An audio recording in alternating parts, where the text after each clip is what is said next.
Alright, ladies and gentlemen, as ever, my name is Shane. That's Shane's Games, and tonight we're going to be playing Shadowrun Dragonfall, specifically the Director's Cut. The second of the Shadowrun trilogy for PC by Harebrained Schemes, I think. Based on the tabletop game of the same name, which I also have.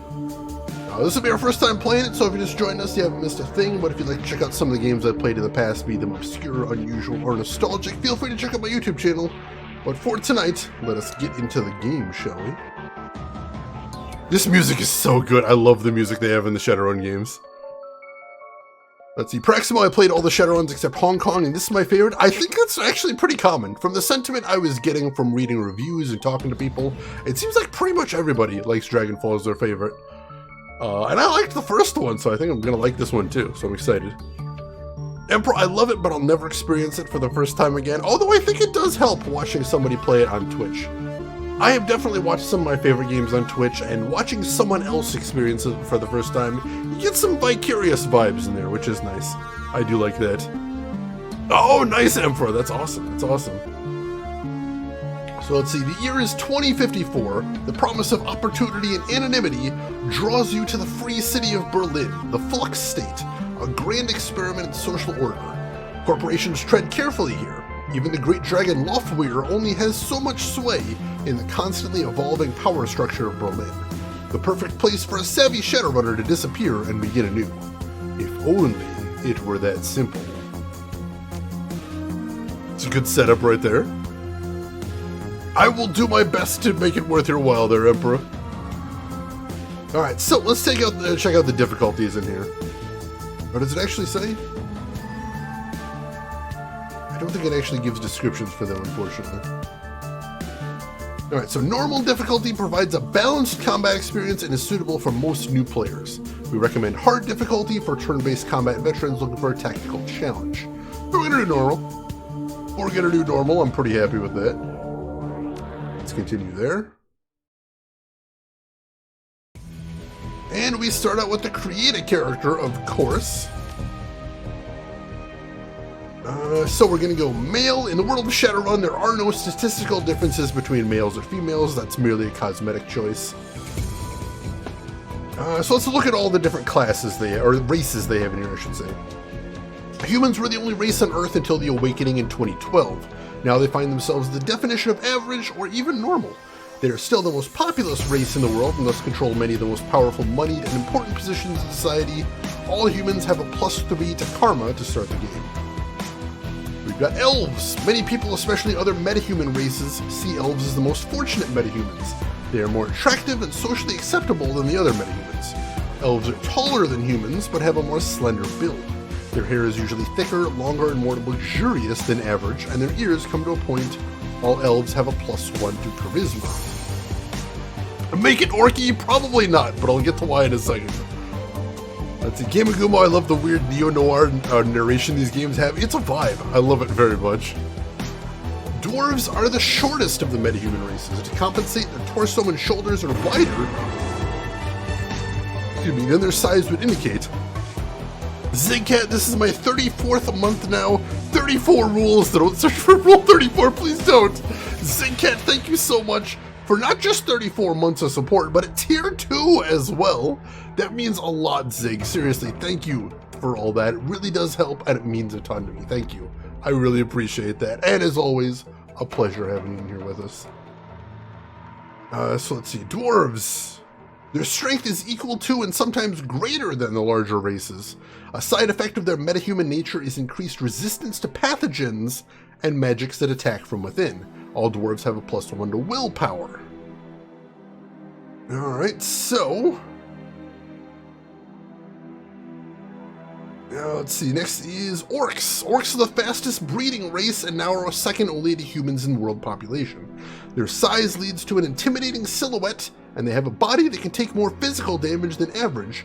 Orcs have pointed ears and intimidating teeth or tusks.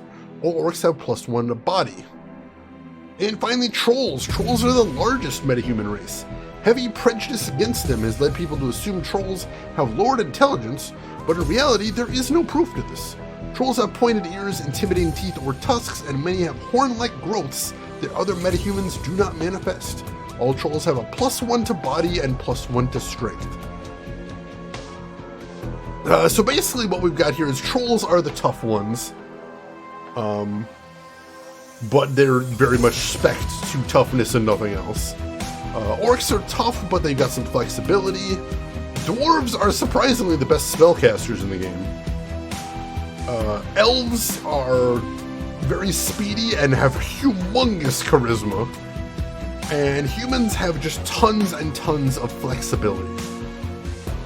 So I've been spending some time thinking about what I wanted to play in this game. For anyone who was here when I played the last game, Shadowrun Returns, I played a rigger in there, a drone rigger, which is a class that has little combat drones that they control, which is cool because you basically get a couple extra party members that do nothing but shoot bad guys, and that was awesome, and I loved it. But I kind of want to get a little bit of a different experience in this game. So I'm thinking I'm going to play a mage. I'm not 100% sure whether I want to go an offensive mage or a buff mage or maybe a little bit of a split between there, but I want to play a mage, I think is what I want to do. So for a mage, I've basically got two choices on here. I can do a human to give myself maximum flexibility, or I can go dwarf to give myself a bit of a boost to stats at the start. I think I probably want to go dwarf, because dwarves are really good spellcasters in this game. That'll give me a little bit of a boost at the start of the game as far as my stats, which will be very nice. And that'll raise my cap for how high my magic stats can go later on in the game. So I like that. Swole mage, pick troll and be muscle mage. He'll just cast fist at everybody, basically. Yeah, dwarf seems weird for wizards, because in D&D, especially in the old D&D, dwarves were really bad at magic. So it's kind of weird that dwarves are spectacular at magic in Shadowrun.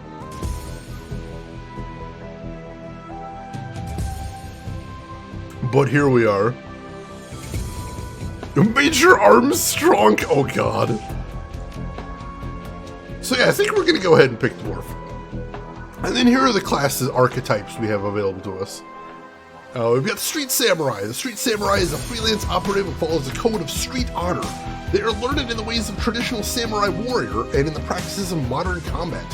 Samurais sell their skills for profit and work to take out the dishonorable scum that seem to breed in the urban sprawl. So they are basically melee, close to mid-range fighters. Wizards have beards and scans. I guess let's check it out. Mage. Mages specialize in the casting of spells, but that doesn't mean they can't shoot guns as well. Rather, magic is the center of their life. Their spells reflect a pure balance of the mana sphere and cover a wide range of magical effects, from offensive damage spells to character augmentation or degradation spells to healing spells. You've got the Decker. Deckers use the cyber deck to jack into the Matrix, the worldwide information creating computer network. By projecting their minds into the electronic world, Deckers can find secrets others keep hidden away. They use programs and expert systems to fight off the protections that megacorporations place in their way. Dishonor on you and your family. Spell focus my pistol, oh god. Shaman. Shamans believe their magic comes from a great totem spirit that guides their path. Bear, cat, coyote, eagle, or raccoon. Shamans' relationships with their totems allow them to summon spirits and command them to do their bidding. Shamans have the skill to conjure spells that mages cannot. They're a little bit more focused on buffing and debuffing, as well as summoning, than traditional mages are, is the difference there. Rigger. Riggers use cyber tech to jack their minds into and control small robot-like vehicles called drones. Riggers use their rigging abilities to provide surveillance, support, and extra firepower when required. That's what I played in the last game, and I can tell you, at least in the first game, they were rad as hell. And I would play them again in a heartbeat, but I'm trying to get some variety in here. And finally, we have Physical Adepts. Adepts are magically active characters who focus their magical internally to develop to their utmost potential, physically, mentally, and spiritually. As Adepts unlock new abilities, they become honed physical machines, using their magic to enhance their close combat abilities. Yes, ladies and gentlemen, Physical Adepts are punch mages. They're mages that all of their spells are make me punch better. That's literally it. Make me punch better and make bullets bounce off my skin so I can get close enough to you to punch you with my magic. So if you want to play this game and you want to be a punch mage, there's a class for that. It's Physical Adept. That's how you do that. Yeah, dwarves would be good at Physical Adept as well, I believe.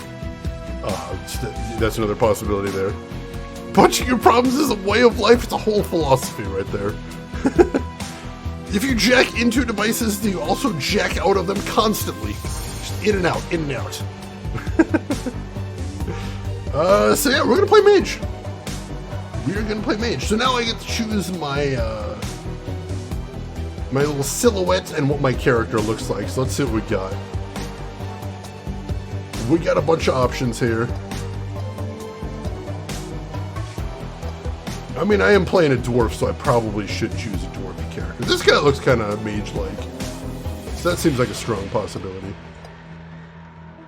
Oh, that guy's kind of magic-like, too. That one's a little bit evil, though. This one's a little less evil. That could be a possibility there. That's a little bit more hobbity, I think. Whoa, I like the glasses, though. That's pretty rad. I don't know, this might... Oh, God, that might be the winner, though, right there. Look at that.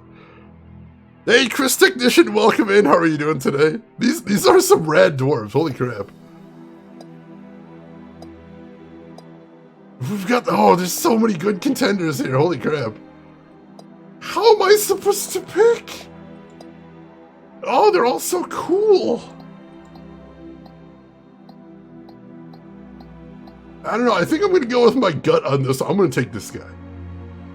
This guy looks cool as fuck, and I think this is going to be my guy. I'd say I was working this week. I mean, it was 5 days, so it was very long, but it wasn't tremendously hard, so that's a good thing.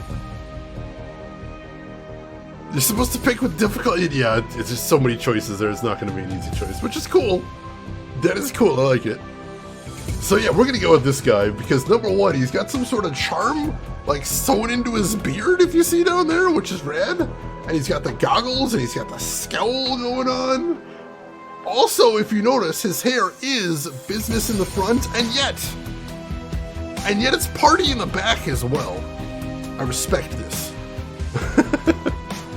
What's the dinner report? BK today. Had some chicken sandwiches, which is very good. Wrist beard of clan beard. That's some Dwarf Fortress stuff right there. It's always good when you're struggling to pick a portrait. It's true, yeah. Sometimes, some games... I forget what game we played. There was one game we played where there's like 3 portraits to pick from, and I'm like, I hate all of these. What is your opinion on the music? It's awesome! Like, I'm just stalling for time because I like the music back here partially. It's so good! I enjoyed the music in the first game too. They've already basically telling me right here I'm gonna love the music in this one. Alright, continue to stats. Karma represents the experience characters earn while running the shadows and achieving goals. Karma is used to improve attributes and skills. An attribute or skill rating can be increased by spending karma equal to the next increment of the rating. Thus, improving your body from 4 to 5 requires you to spend 5 karma points. You have some karma available now to customize your character. So in other words, karma costs get insane later on, because if you want to get like spell casting 8, that's going to cost you 8 points. Just for that level, not counting all the ones before that. Yeah, the older D&D games do not have good portrait choices, unfortunately. Circuit face tattoos? I love that. That's amazing. Hey, Rook's Honor, welcome in. How are you doing today? Alright, so let's look at some of the stats that are going to be important for our character in this game. First of all, body is basically important for every character. Because body is just straight up how much HP you have. So if you don't want to die, you need to get some points in body. Emperor, thank you for the sub to Rook's Honor right there. Gift sub number 949. Appreciate the support as always. Thank you for that. Let's see. In 1, you can cheese hacking by having more than one decker plugged into the matrix at once. You can't do that in this game. Oh, that was really cheesy in the first game, though. You could really just bulldoze some of those things with 2 deckers. It's true. Alright, quickness is also important to any character because quickness is used for your 2-hit on ranged attacks. So if you don't want to be hit by the enemy, you need quickness. Let's see, range combat. I don't think we need range combat as a mage, but we'll see. Let's see, dodge also is kind of nice on every character. That could be a thing. Strength we will never use. We're just going to ignore everything in that tree. Intelligence. We don't need a lot of intelligence, but some of the higher level spells do require as much as 4 intelligence. So we'll probably be putting some points in there now. Now here's our first spend. We're going to put 1 point to get one tier 1 here, and 2 points to get tier 2 biotech. Why? Because at tier 2 biotech, we can see enemy HP. That's kind of a very big deal in this game, being able to see enemy HP. So yeah, that's sorted now. We're taken care of there. So that's good. And now we get to the meaty stuff. Willpower, used to calculate the chance to hit with magical attacks, also used to reduce the chance to be hit by enemy magical attacks. This is our key stat. We want to get it up to... Let's see, we want to get it up to at least 8. Because that should allow us to buy every spell in the game. But luckily, because we are a dwarf, we could get it up to 11 if we really wanted to push that envelope. That's an option for us. Spellcasting, main component to calculate the chance to hit with certain spells. Increasing this spell unlocks special abilities. For example, at spellcasting 6, we get another spellbook slot. And at spellcasting 7, we can see ley lines. That's a good thing. So yeah, we're going to be wanting to put some points in there eventually. Charisma! We're going to go ahead and put a point in charisma right now. Or 3 points, actually, because I am a guy that plays characters in games like this that wants to talk his way out of situations whenever possible. And we are going to need charisma to do that. So we'll do that. And that leaves us with 1 karma point, which I don't think we're going to spend on anything right now. I think we're going to hold on to that. Because we can hold on to it and we can spend it later. So that's a good thing. Technically, you only need that on 1 character. Correct. You don't need it on every character, luckily. So we just put it on our primary character. Grenade on guy with 1 HP. Oh, God. You could go Shaman for Boy Scout, true. I'm not a huge fan of Shaman in these games. They have a couple cool spells. Mainly they're the one that gets the haste spell. And haste is always good in every game. But I don't really like Shaman summoning. I'm not a huge fan of that. And some of the other stuff just isn't. I'm not a huge fan of. Turn charisma into your damage stat. There is a class that does that, I believe. I don't remember which one. Yeah, that is really unfortunate, Rooks. I've seen some games that let you do that. Most of them don't, unfortunately. Alright, so I think we're good there. We're going to stick with that. Alright, so we have, because of our charm, we have 1 etiquette available. Etiquette is about knowing how to behave in various social situations. The right etiquette can give you an edge in certain conversations. Choose an etiquette from the list below. Choosing an etiquette does not cost karma, and each etiquette can only be chosen once. I feel like our character would be corporate. Because the etiquettes are corporate, security, gang, socialite, shadowrunner, street, and academic. And for me, I kind of want to choose between corporate and academic, but I think we're going to go with corporate. I kind of got an idea of the character in my head right here. We're not actually a corporate mage, but we know corporate etiquette. So it might have been corporate in the past is all. That could be a thing.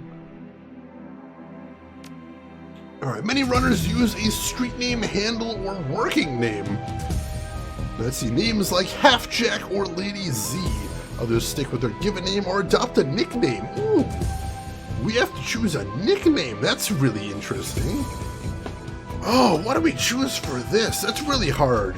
I have a lot of trouble picking names like this, so I'm not really sure what we're going to go with. Oh, there we go. We're good. That was easy. The Heartfelt Manor run. Life was good. Easy jobs, regular pay, a reliable crew. But things went south and you had to drop off the grid. Put a bullet in the past and start fresh somewhere new. The promise of opportunity and anonymity draws you to the free city of Berlin, the Flux State, a grand experiment in social order. Corporations tread carefully here. Even the great dragon Loftware only has so much sway in the constantly evolving power structure of Berlin. The perfect place for a savvy Shadowrunner to disappear and begin anew. And as luck would have it, home to your old partner in crime, Monica Schaefer. It's her third run with Monica and her team. An old castle holdfast, 1 hour east of Berlin, perched on a hill overlooking the countryside. The job is a standard smash and grab. Crack the vault, grab the data, get out in one piece. A mediocre payday, but work is work. As the team gathers for Monica's pre-run briefing, you pause to take in your surroundings. Max Stubby Girth, there you go. Min-height Max Girth. He's back as always. That's always the first thing that comes to mind whenever I see a name like that. So we're doing this.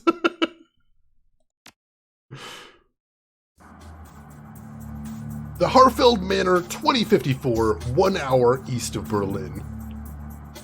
The estate grounds are silent, save for the faintest whistling of the wind. Your team gathers near a side entrance to the old castle holdfast, cloaked in darkness. The night is peaceful. You know it won't last.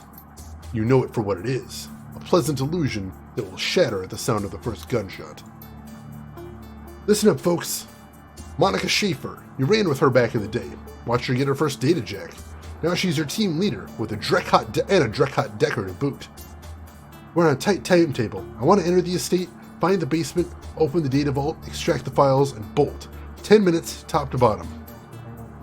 Trying to get home in time for worm talk, love? Dietrich, Shaman, the old man of the team.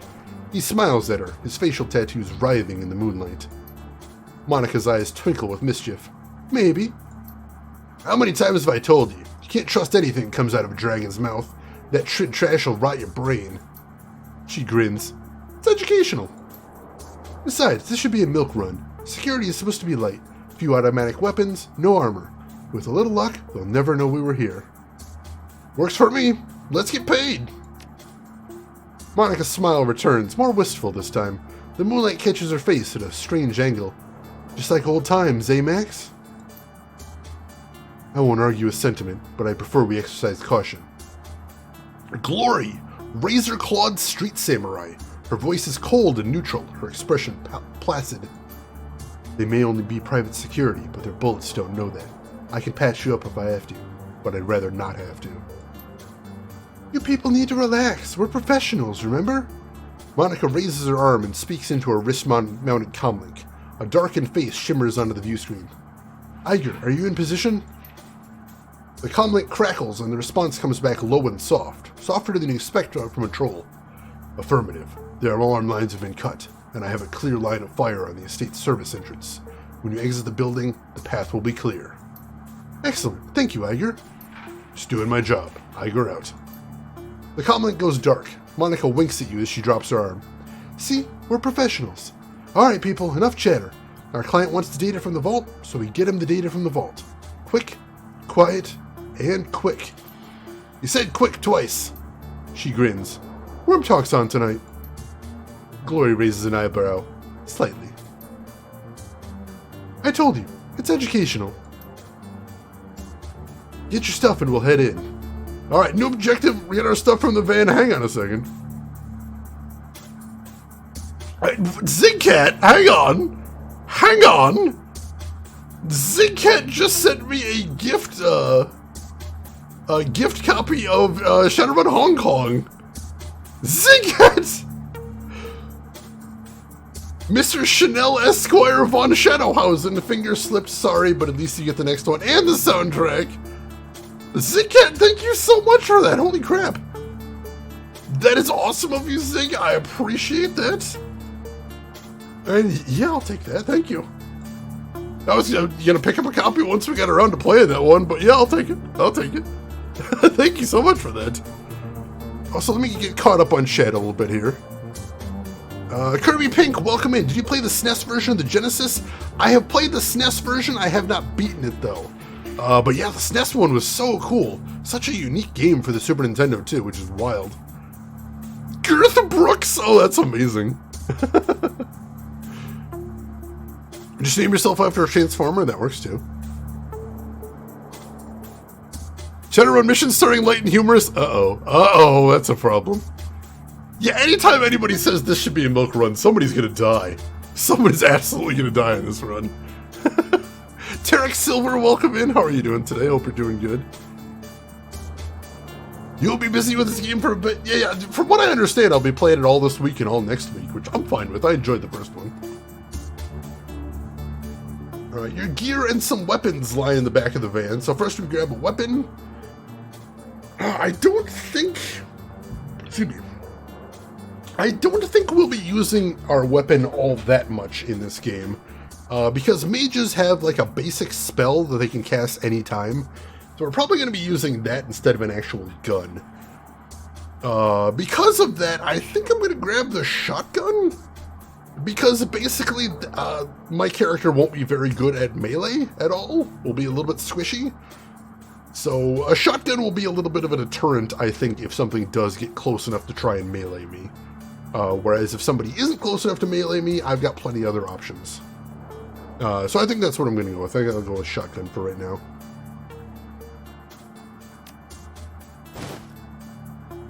Alright, Sawed Off Benelli. Grab the rest of your kit.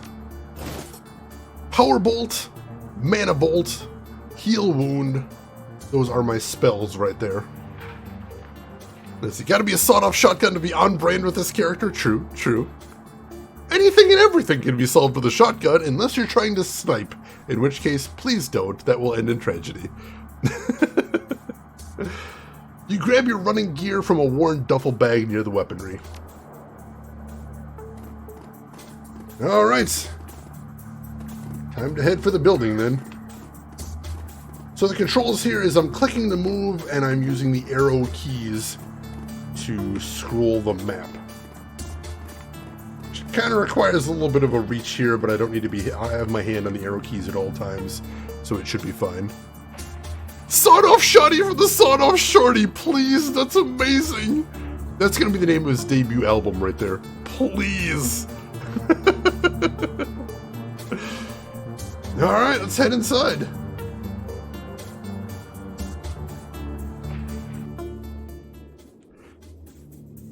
Trust me, it works every time. Sure, accuracy is 1%. What the hell? I love shotgun. That or pistol or assault rifle. I usually go with rifle in these games, because rifle, you can snipe and they're not too bad up close either. And they do some pretty decent damage. So usually rifle is my go-to. But like I said, because I'm not going to be using my weapon very much, I think that's probably the better. Let's see. So let's go ahead and make our first save here. The one right there is indicating I still have 1 karma point left to spend. But that's okay, we're hanging on to it. We don't have much to do with it right now. Alright, so right now we're basically in non-combat mode, which means we can move wherever we want and the rest of the party will just follow me. A private museum. The owner of this estate must have money to burn. Sure seems like it. A complete skeleton of a theropod dinosaur. It appears to be genuine. A variety of remarkably well-preserved Slavic artifacts. Interesting.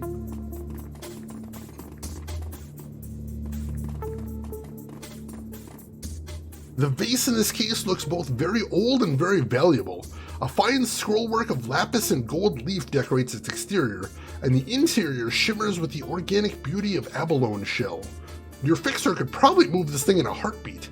You can't help but notice with the glass encasing it looks awfully flimsy.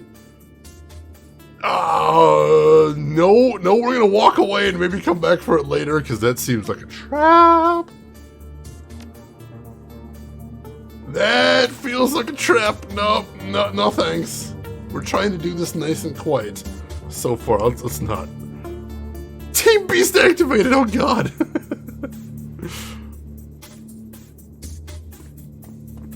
This cask in this display case is decorated with inlaid panels of ivory scrimshaw. So basically this guy's fancy. This guy's fancy. Intel says the elevator should be to the north. Alright.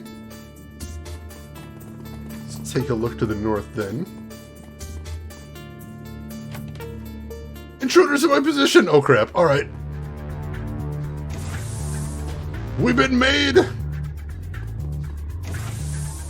You are now in turn-based combat mode. Each character on your team has an action pool. Spend these actions on movement, attacks, or using spells and items. Once your team's turn is complete, the enemy team will move and attack. Alright. So, we fighting now. So let's see. Alright, so I've got 2 AP, costs 1 AP to cast, so let's do that. Let's see, this is Mana Bolt, pierces up to 2 armor, that's pretty cool. Scrimshaw is a form of etched art from Alaska and northern Canada. Thank you, I wasn't actually familiar with that word. I appreciate that. So for anyone that's played the first game or watched me play the first game, the one big change between that game and this one is the way cover works. So in the first game, all cover did was reduce the chance of 2 hit against you. So if you were in cover, it was harder for enemies to hit you. It's completely different in this game. If you have soft cover, it gives you resistance to crits. And if you have hard cover, then it actually reduces the incoming damage against you. So you can still get hit in cover, but it does less damage, significantly less damage, which is really interesting, I think. DB Stewart, welcome in. Does this game have Old Boy Jake? No, I don't think so, unfortunately. I've never played it, so I can't say for sure. But I think he was just in the first one. Still remember how ley lines work? I did not use ley lines in the first game because I only had a mage on my team very briefly. So that one we're going to have to learn as we go, I think. Ooh, Rook's Honor. That's really cool. Hey, Finkelroy, welcome in. How are you doing today? Alright, so let's hit the security guard with a Mana Bolt. 8 damage, not bad, not bad. And then, let's get to cover. Actually, let's just run back over here. I don't think they have a line of sight to me there. Next up, let's jump over to Dietrich here, who is our mage/shaman. So he's got a spell called Haste. Increases the friendly target's EP by 1 for 2 rounds. Let's cast a haste on Glory. There we go. Probably should have got him to cover first, but that's fine. So now Glory. Have her run here first. Have her run over here next. And then she's got 2 weapons, Glory here. She has a pistol, boo, boring. And she has Wolverine Murder Claws. Yay, exciting. So I suspect we're going to be using those a lot. So let's use the Wolverine Murder Claws. Now, the other interesting thing is if you actually hit someone with a melee attack in here, which we did not there, unfortunately, that was a miss. But if you actually do hit someone with a melee attack in here, they lose the benefits of cover for a round. It pops them out of cover is the terminology. So that's really interesting. Yes, Zigcat, you are correct. Cover in this game only counts from the direction you are facing in. So if you are behind an object and you have cover there, they can still go to the sides or behind you and you have no cover from there. So that is true. Murder Claws! Oh, I did forget about that game, Gumo. Thank you for letting me know. Alright, so I was really hoping that would pop her out of cover. That would have been rad, but that did not happen, unfortunately. So next up, we've got Monica. Monica is going to take up cover right here. And then she is going to take an aim shot, because she doesn't have great 2 hits, at the security guard. 10 damage, almost took out the guard. Oh god, there's another one back there too. Woo-hoo-hoo! Oh good, crit with a shotgun, excellent, excellent, that's wonderful. That's fucking fantastic. Come on! Alright, oh god. So, that's not quite how I envisioned that starting out. God, crit with a shotgun. It's fine, it's fine. Hey, Roxy! Welcome in, Roxy. How are you doing? How was your stream? What were you playing? Tell me everything. And how are you doing today? Twisted Link, welcome in. How are you doing today? For anybody that doesn't know me, my name is Shane. That's Shane's Games. I play the obscure, the unusual, and the nostalgic. And today we're playing Shadowrun Dragonfall, the second of the Shadowrun trilogy, based on the tabletop game. Gamers Tavern Show. Yeah, we're on the intro mission. We just started about 20 minutes ago, so we're just starting. Everything and everything. Oh boy. My problem is that I need to not be taking damage from a shotgun. How do we solve that? God, how do we solve that? How much damage did she take there? How do I see what her stats are?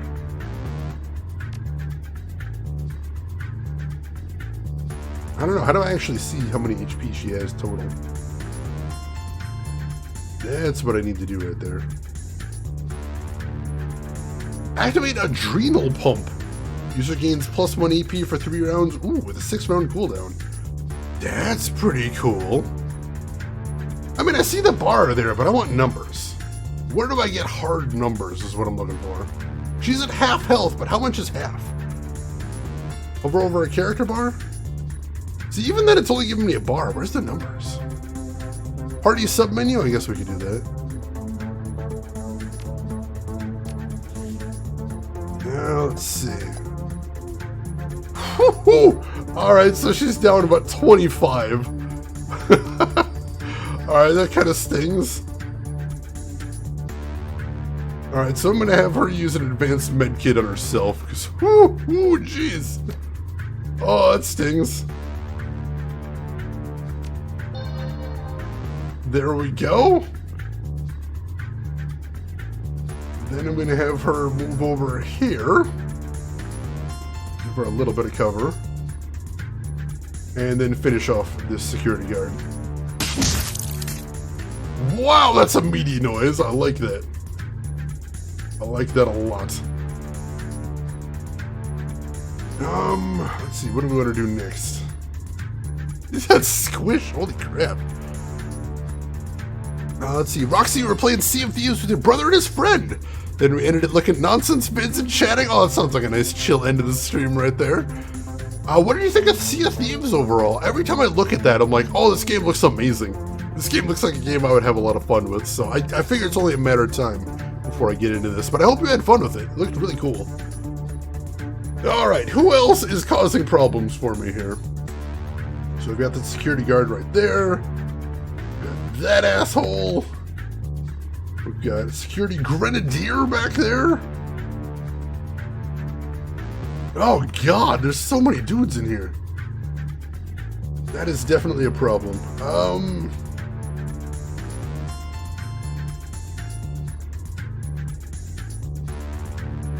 Let's see, how do I want to deal with this? Monica. What do we have selected right now? So let's get to Monica next. I'm guessing she has like no chance to hit. Yeah, not good. But Monica, we're just gonna have her advance this round. Have her take some of the cover in there. Let's see. So that leaves our 2 spellcaster characters.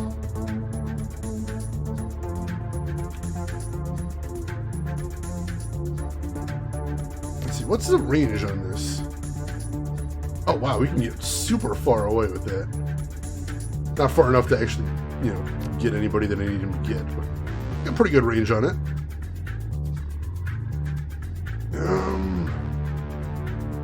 He's got aim too. That seems like it would be a good thing to cast on Monica. So let's have him move right here. I think that'll give him some measure of cover. And then have him cast aim on her. +12 accuracy, I like that. And then good old Max will have move right here.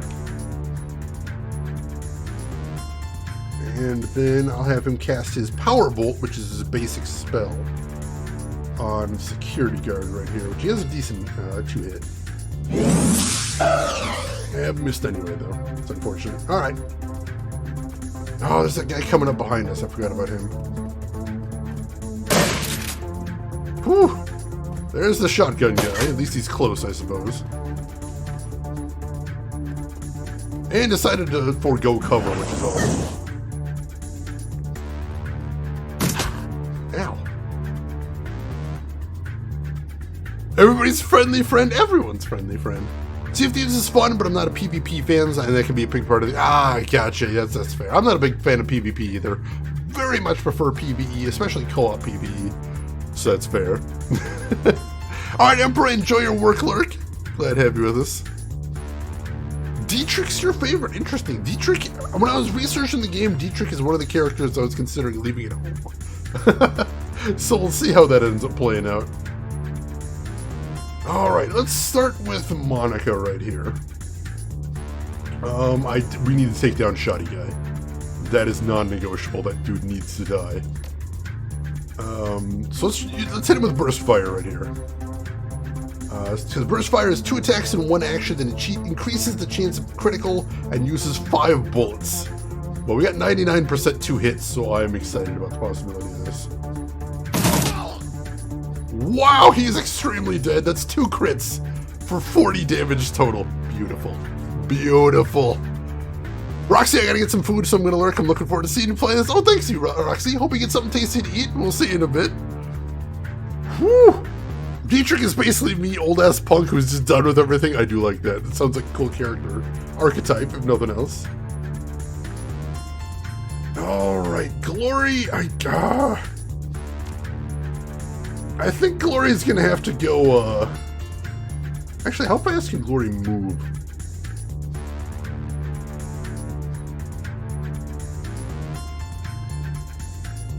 Yeah, actually, let's have Glory run over here and be weird. So let's see, Glory. You make a break over here. And slash this guy. Cool, cool.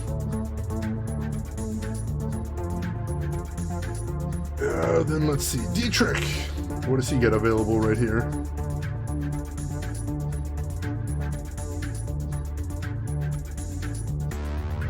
He doesn't have actually much to do this round. I kind of want him to cast Electro Bolt, but I'm not sure if he has a good place to cast from. There's just so many enemies in there is the problem.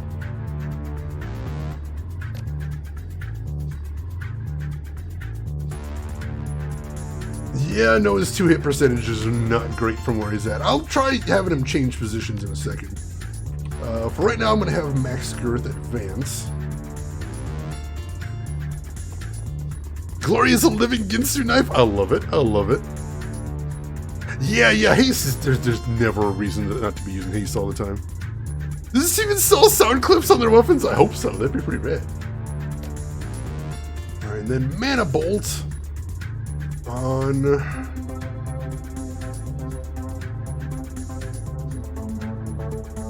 yeah, let's see if we can finish this guy off. Nice crit. I like it. I like it. Alright, Dietrich, you are going to head over to here.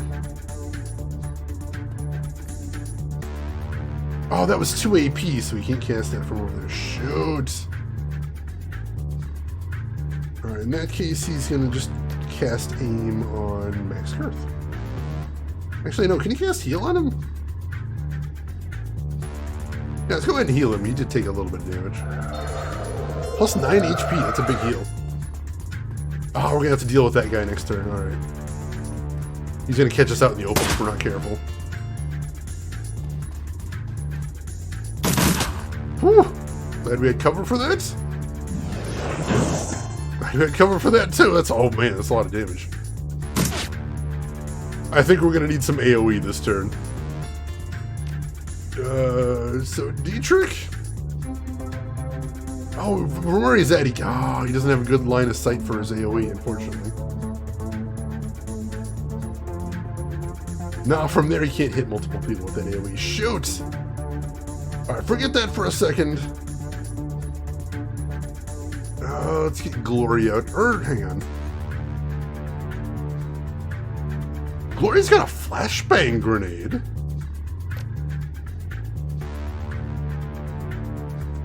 Ooh, we could hit almost all of them, I think.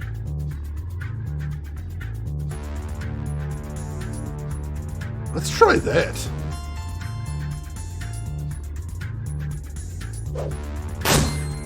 Oh, she missed it and only hit one of them. That's unfortunate.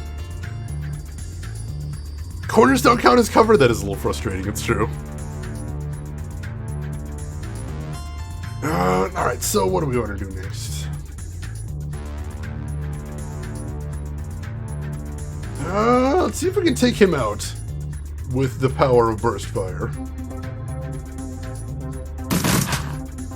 It didn't finish him off. Holy crap.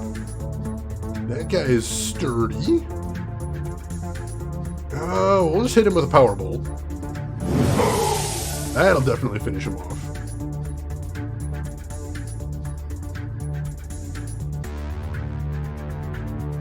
And then, what does that say? HP 0. Would that not actually heal him any? That would be kind of weird. What does this shoddy do from here? I feel like a shotgun might be the right decision. He's actually got a pretty low 2-hit, unfortunately. Can Dietrich help out with that? Probably. I was really hoping to have him use... Oh, wait, we got this guy over here, too. Shoot. Almost forgot about this jerk.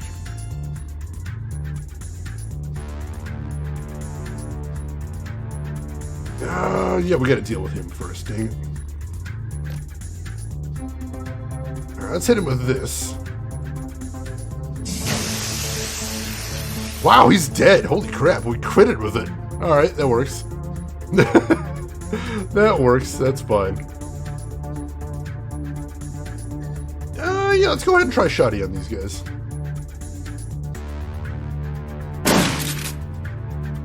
Not bad, not bad.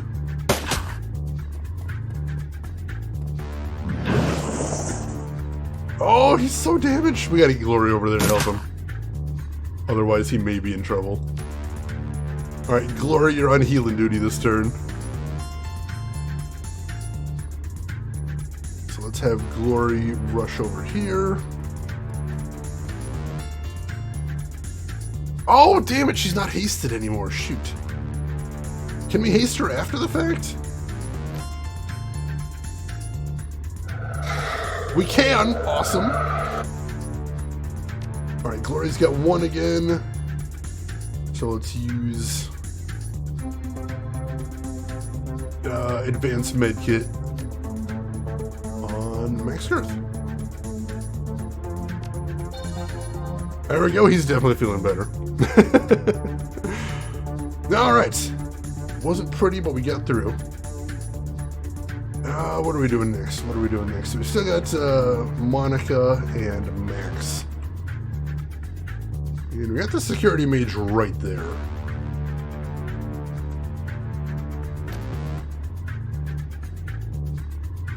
Let's see, let's use Mana Bolt first.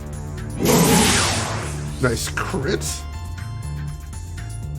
And then, let's see, do we want to use, we want to hit him with our Power Bolt next. Which will take him down, excellent. Alright, 2 baddies left, and then we're good.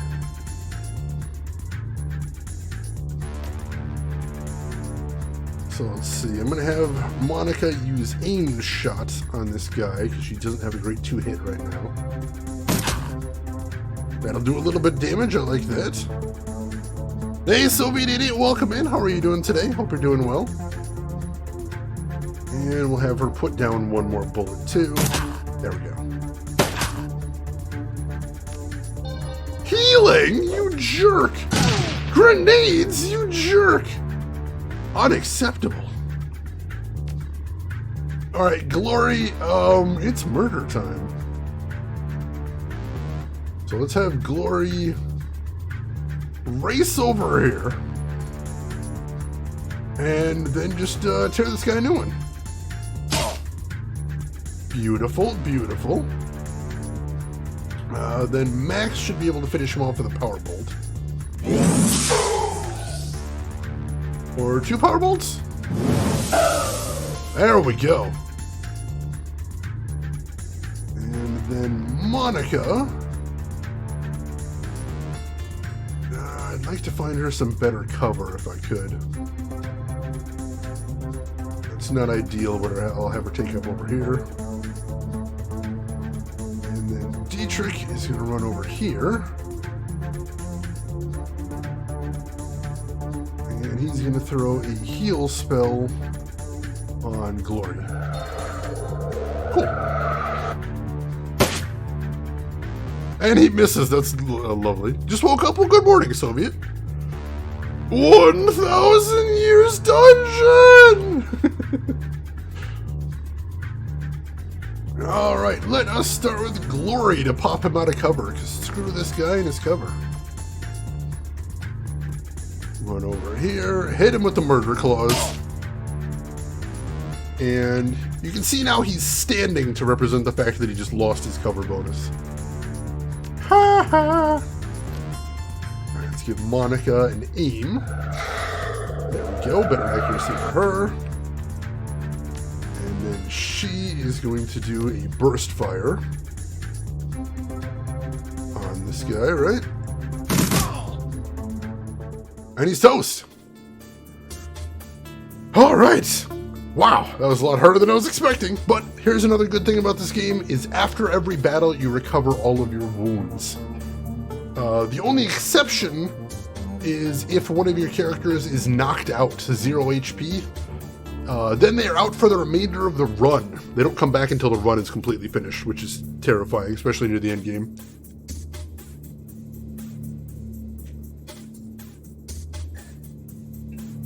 Soviet, I don't think Microsoft still owns it, because these games were made by a company called Harebrained Schemes. So no, I think those rights lapsed a long time ago. Microsoft put out one Shadowrun game, but I don't think they have it anymore. The bad guys use evil cover. We use nice cover. That's also my description of healing in video games as well. Rook's Honor is when bad guys heal, it's a horrible thing for them to do. But when I heal, it's just natural. It is just good and natural. Alright, here is the elevator. We want to get in there yet? Well, I suppose now that we made some noise, we may as well look around a little bit.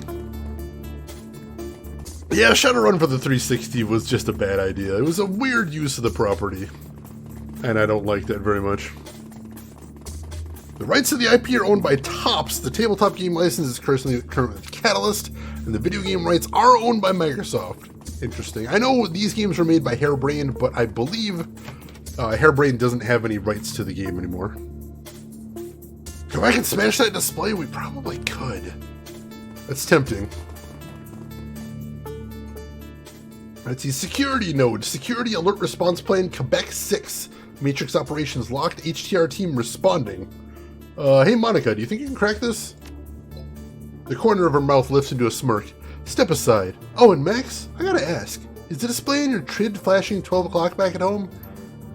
Monica doesn't even bother jacking into the terminal, and her cyber deck remains slung over her shoulder. Her fingers flicker over the terminal's virtual keyboard, and a moment later, a happy chime chirps out at the security node speakers. Bingo, door's open, let's go. Alright, that was easy enough. Oh yeah, frickin' FASA Interactive from way back in the day. I forgot about that mess. That was a long story. Only you and bosses can heal, but if you unlock the correct upgrades when a boss attempts to heal, it allows you to punish him hard. Oh, that's really cool. I like that a lot. Oh yeah, Harebrained had one of the original FASA owners. I remember that. I know Harebrained put out a MechWarrior game as well, but that I haven't tried.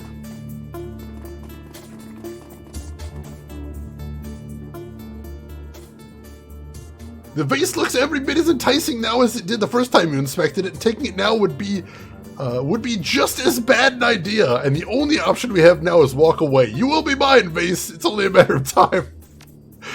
We don't even have an option to take it now. The game's just like, look, the first time you've realized it was a bad idea, just go with the instinct. It's fine. Yeah, Rin, unfortunately, that is the truth. And especially when it's something that, the fact it was a video game at all was licensed. You know, that's a mess, too. Like, sometimes if it was just like a tabletop game that was always a tabletop game, maybe it's only had one owner. But in this case, no, not really. Alright, so Let's see. Select a decker to jack in. Well, that would be Monica. Alright, Monica is going to jack in here. So what you do when you jack in is you select their deck, which is the hardware they use to jack in. They've got their programs, which are basically cyberspace spells. She's got Erosion, which is damage over time. Medic, which heals you or a friendly target. Suppression reduces alarm state, which helps keep you from spawning worse enemies. And Blaster, an area effect matrix attack that deals 75 damage to IC and Deckers. And we also have ESPs, which are basically summons. So she's got one of those as well, called the Assassin. Very cool. Let's see, DM in the campaign didn't really apparently fathom what I was doing. Oh, interesting, Turretark. That's a weird concept for a character. I like it. Of course, the old Hackers. I'm in. I love that movie so much. Hackers is my favorite movie ever, I think. I've seen it so much. Yeah, at least that's a good thing. Elder Scrolls is just Bethesda. Simple, easy peasy. Alright, give me just a second, folks. I need to blow my nose real quick, and then we will get into this.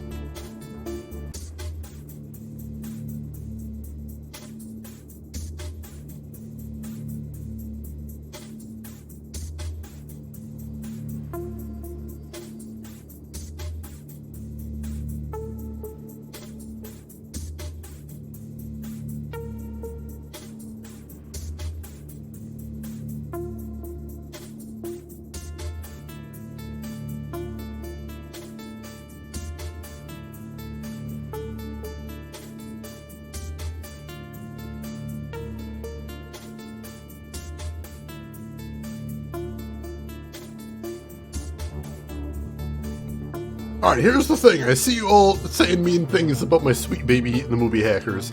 I will say a little bit to defend that movie, because as stupid as most of it was, and let's be honest, most of that movie was incredibly stupid. Surprisingly, there was a couple lines in there that really made a lot of sense. For example, when the main character first sees Angelina Jolie's character's computer, he's impressed and he says the line, "Risk architecture is gonna change everything." That was 100% accurate. We don't even use the phrase risk architecture anymore because now it's just how we build computers. So there's that at least. That was very cool. I liked that. That's about all that was accurate in that movie, I think. But there was that. I'm gonna throw that in there.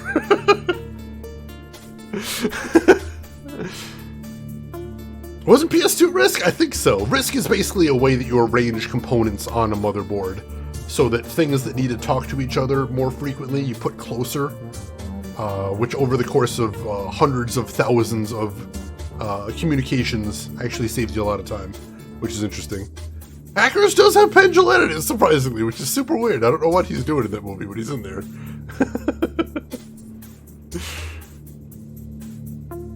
It covers everything else, McCroy. It's good now. It's good. Yeah, some of the dialogue does make sense. A little bit of it. Angelina Jolie was in Hackers, and definitely a little bit of a teenage crush right there, I can tell you. John, very nice, very classy. I'll call that a Hackers machine, I believe. Sneakers, also a good movie. I do like Sneakers.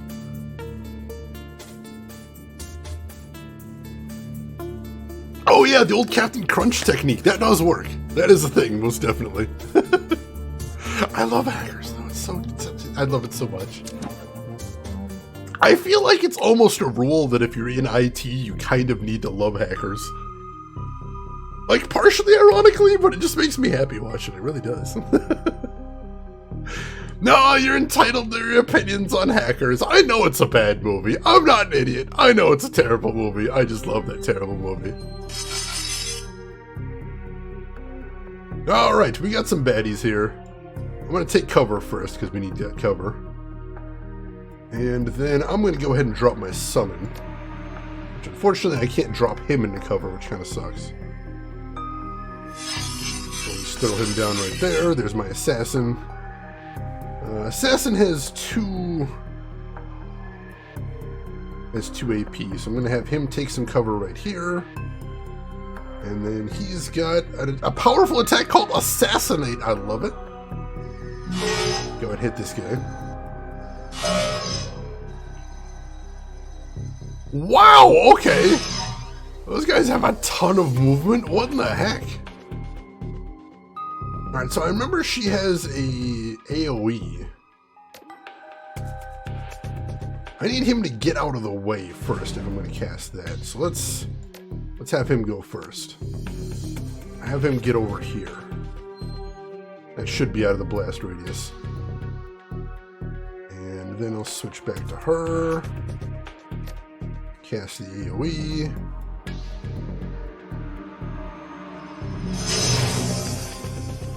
Very nice. Tons of damage right there. Guilty pleasure. Yeah, you could put it that way. I don't like using the term guilty pleasure because I don't think you should ever feel guilty for enjoying a thing, but it's an accurate term, yeah. Correct Gamers Tavern Show. Just the actual guy who went by the name Captain Crunch was a cool dude as well, which is very neat. Honestly, it kind of does. That's a good way of putting a Gamers Tavern Show. It's a whole different vibe watching it nowadays. You are found guilty of enjoying hackers. Guilty as charged. Throw me in jail. I will not apologize. Oh god, Turretark, that's actually a whole ass mood right there. Turk, that is an incredible mood, this is true. Let's see, what else do we want to do here? Let's use erosion. There we go. And does she have like a basic blast she can use? I don't know if that's a thing. She does, very cool, alright. Let's see if we can finish this one off. Almost, dang it. Alright, so we'll use a basic blast to hit this thing. There we go. Ambra, thank you so much for the gift sub to Turretark. Gift sub number 950. It's an impossible milestone right there. I'm impressed. Thank you so much for that. That's mind-blowing. And Turretark, you enjoy your emotes right there. Oh yeah, Hackers did have an incredible soundtrack. I actually had that soundtrack on CD back in the day. I think that was actually the movie that introduced me to the song Voodoo People, which, holy crap, that's a good song. Alright, let's advance a little bit. I noticed the data store still shows red. That probably means there's still an enemy here. There we go, there is another enemy here. More White IC. So the difference in here is White IC is a program that can only attack software. So it can attack your hacker avatar and your summons. Black IC are defenders that can attack and actually damage you in the real world. They can take your decker's health when they attack you. So those are super dangerous because they can actually kill you outside of the computer. You gotta watch out for that. Excuse me. Alright, so let's go ahead and hit this guy with Assassinate. Big boom right there. That's some good damage. Almost finished him. Can I hit him with a regular blast from here? Cool, he's toast. So now I should be able to go ahead and get the data store. Alright, so that got us some pay data. What that basically means is we got some data that's not very useful to us, but it's useful to somebody. So once we get back in the real world, we can sell that data and get some extra cash. That's a nice thing. Yeah, Black Ice will absolutely kill you. It's terrifying. It directly damages your brain. Very upsetting. Alright. So, we got some nice pay data from there. I'll take that. Little bit of bonus. So let's start heading back towards the elevator. I'm not sure why that case has some sparklies around it. That's a little weird. Let's go ahead and save again before we pop in there, just to be safe. And we'll make some rolling saves, it's fine. No, I was using that brain! I really like the idea of decking in Shadowrun Tabletop. I think decking is very, it's a big deal for DMs. Because I think the problem as a DM is you're basically making 2 dungeons. One for most of the players and one for the deckers. Which I think is very time consuming. There's ways to, make it easier on yourself, but at the start of your Shadowrun DMing time, it's a big spiky difficulty. But it's a cool, it is a cool thing. Shaman can get a free summon out of it. Ooh, alright, cool. I didn't think about that. But like I said, I don't really use Shaman much in these games. Alright, take the elevator. Oh, hey, LTG, welcome in. Glad you're enjoying Endwalker so far. Let's see. So far, so good. If your skirmish with security set off any alarms, you didn't hear them. Monica leads the rest of the team downward into the basement of the Harfeld Manor. Your payday is waiting. The data vault lies ahead.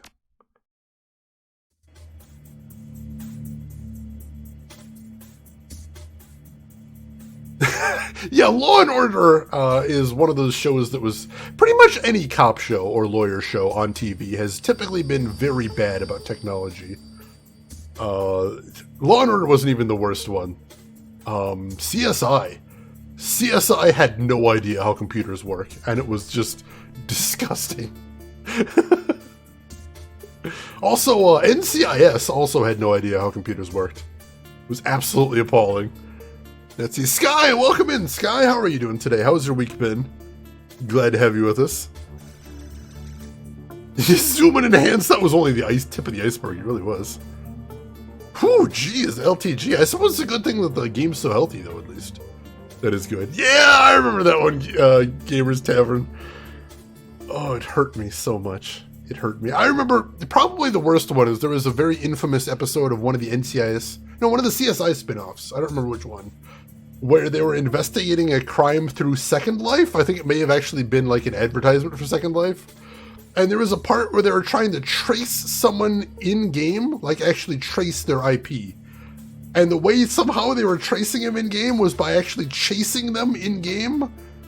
Like their character was chasing their character on hoverboards or some shit. And somehow that was related to them tracing their IP. And I remember watching it, and I remember I had my palms like this on the side of my head, just trying to crush my skull like a grape. And it wasn't working, but I gave it my best, let me tell you.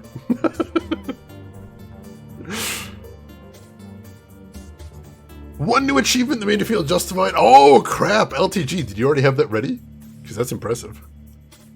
Busy as hell, but you're alright. Hopefully you got a little bit of time to kick back and relax now, Sky. Welcome in. Dietrich eyes the door, then turns to Monica. That's a big freaking vault, Liebshan. Bigger than on the schematic. Schematic didn't have a date. Our client may have had old intel. Still, our instructions were clear. The data we're looking for should be just on the other side of this door. Monica combs the hand through her hair, parting it to reveal the black plastic sheath of her data jack. Quick jaunt into the matrix, little digital hand waving, and I'll have this thing wide open. Be right back. A burst of static crackles through the tiny speaker on Monica's comlink. Iger, still in position outside the estate. Hold on, Monica. Who's in charge while you're jacked in? Monica rolls her eyes. Dietrich fixes his stare intently on the vault door. Glory looks cold and distant, just as she always does. We've been through this before, Iger. You're not in the KSK anymore. That chain of command nonsense doesn't fly in the shadows. We don't need rules and regulations to guide us.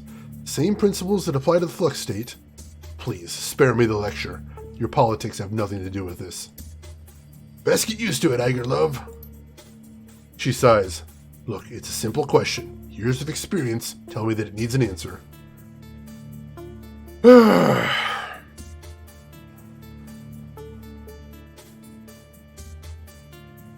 Oh, that's a good question, actually. This is an interesting challenge here. Let's see. So our options here are basically side with honor, side with Iger, say we need a second command, side with Dietrich, let it happen naturally, or say we don't have time, we have a job to do. I think we're just gonna say we don't have time. We gotta get in right now. We've already had some enemy contacts. There could be alarms here. We gotta get this done and get out. No one asked you, rookie. Come on, Monica. Put someone in charge, and let's get on with the mission. Monica stares at the screen on her wrist for a moment, clearly irritated. Then a twinkle appears in her eye again. She smiles at you as she speaks into her comlink. Very well, we'll do this one Iger's way. When I'm jacked in, Max Girth is in charge. There's a pause, then Iger's voice crackles out of the comm like, Max, did I hear you right? You're putting the rookie in command?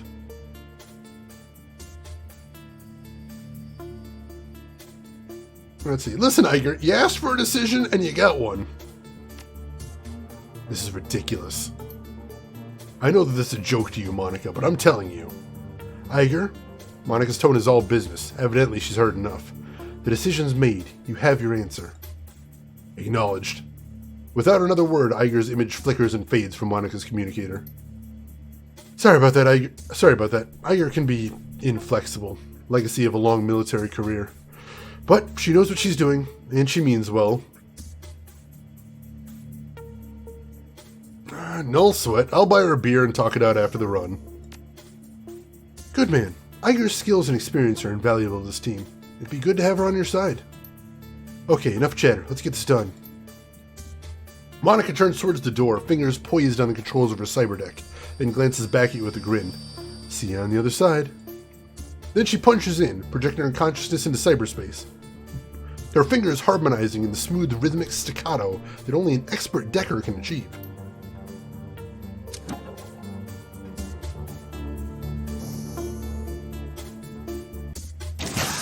Whoa!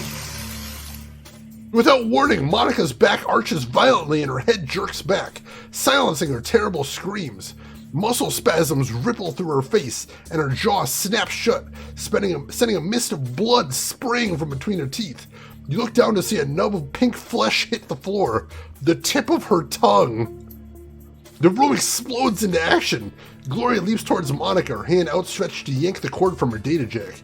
Dietrich surges forward to wrap the team's fallen decker in a bear hug, holding her against the convulsions that rack her body. With Monica's unearthly screams still ringing sharply in your head, you're only dimly aware of the door slamming shut behind you. God, we gotta get the plug pulled out of there. Let's do that. While Glory holds Monica's head steady, you snatch the cord that connects Monica's data jack to her cyberdeck. Without a moment's hesitation, you give it a solid yank and the cord comes free. A wisp of oily blue smoke traces its way from her data jack to the ceiling. The commingled scents of charred meat and ozone fill the air. You've seen the effects of biofeedback before, but nothing like this. Suddenly, Monica's eyes flutter open. Muscle tremors continue to distort her face, and blood oozes between her lips. You see the muscles in her jaw tensing, and a look of concentration in her eyes. She's struggling to speak. Just stay with us, Monica, okay? We're gonna get you out of here. Save your breath. Gloria's voice is strained. She's had a stroke, a bad one. She'll be dead before we're even back to the van. Isn't there anything you can do to help her? I know what I'm gonna do. Dietrich leans in close, his nose hovering inches away from Monica's face. His voice is soft, almost a whisper. Liebchen, it's Dietrich. Tell me what did this to you. Slowly, painfully, Monica wrestles her jaw open. The blood welled in her mouth comes pouring out in a slick, covering her chest. She expels a thick, guttural sound that might be a word. Satisfied, she closes her eyes and forces her mouth to make the shape she needs. Fear. With an effort, Monica opens her eyes again and meets yours. You see pain and fear in her gaze.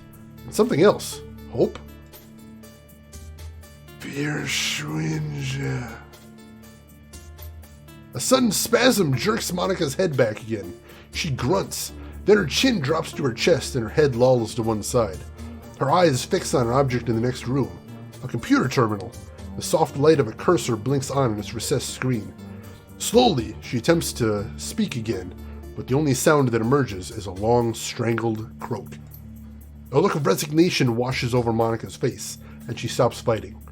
Her gore-slick jaw goes slack, and she dies. Oh God! Monica! No, this can't be happening! We got hostiles. This clearly isn't a data vault. We need to get out of here fast. Okay, so things have gone wrong. One of our team members just died there.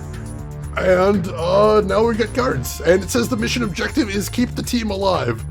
Oh, God! Alright. All right. Let me catch up on chat first. Let me see what I missed up here. Let's see. There was actually an episode of Numbers where the dude was a badass hacker, and that meant he definitely hung out in IRC channels and used leet speak BS like a child.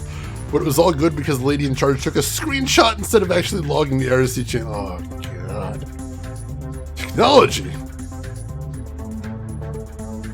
Oh, yeah. Law and Order, I think, did a really good job of talking about the law in a way that was very approachable and usually pretty accurate, which I think was very cool. So I respect them a lot for that. It was very neat. Right, Germany's kind of fragmented right there, and like I said, Berlin is, at the time of this game, Berlin is an anarchic state. Literally does not have a government, and there's little pockets of power running around, but that fluctuates very frequently. Although, if we've got anybody in here that's running Shadowrun 6th edition for the tabletop, at the time period of Shadowrun 6th edition, the corporations have taken it over, unfortunately. R.I.P. Yeah, same here, Rook's Honor. I've never actually gotten to play it so far, but I have a bunch of books on my shelf because I just love the lore, and I hope to get to play it one day. Yeah, seriously, Siamese, that was super grisly. What the hell? Whoo! There we go. Yeah, the character portraits look really good in this game. I really like how they came out. Very neat. Let's see. What did you do? I'm going for like 10 seconds of people getting fried like chicken. So, Monica tried to hack a door. Turns out this vault isn't maybe a vault anymore. And the security was way more than we were expecting. So that's bad times. That's bad times. Yes, this is a tactical RPG. Just like the first game, which is really cool. They made some improvements to the rules since the first game as well, which is neat. Alright, so far I am seeing 2 characters right there. Alright, we can do that. Let's see, let me start out with Glory. Where's Glory at? Alright. So here's what we're gonna do. We're gonna start by casting Haste on Glory. There we go. And Glory, you are gonna roll in here and just make a mess of things.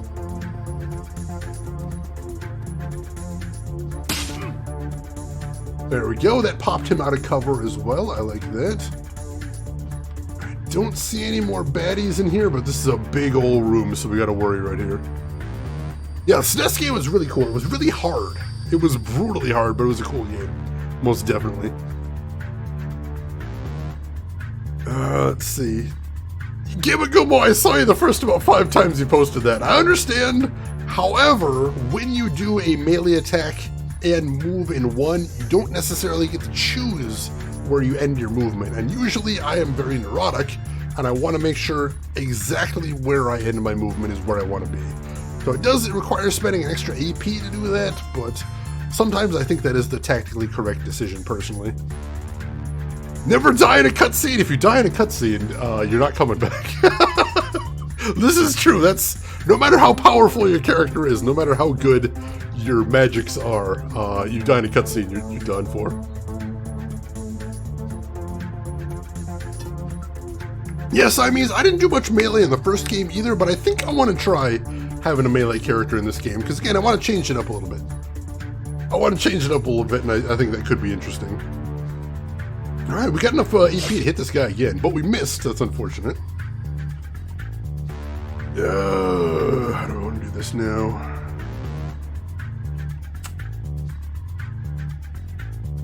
Can't really get much in the way of cover with just, Oh no, we can get to here with 1 AP, so let's do that.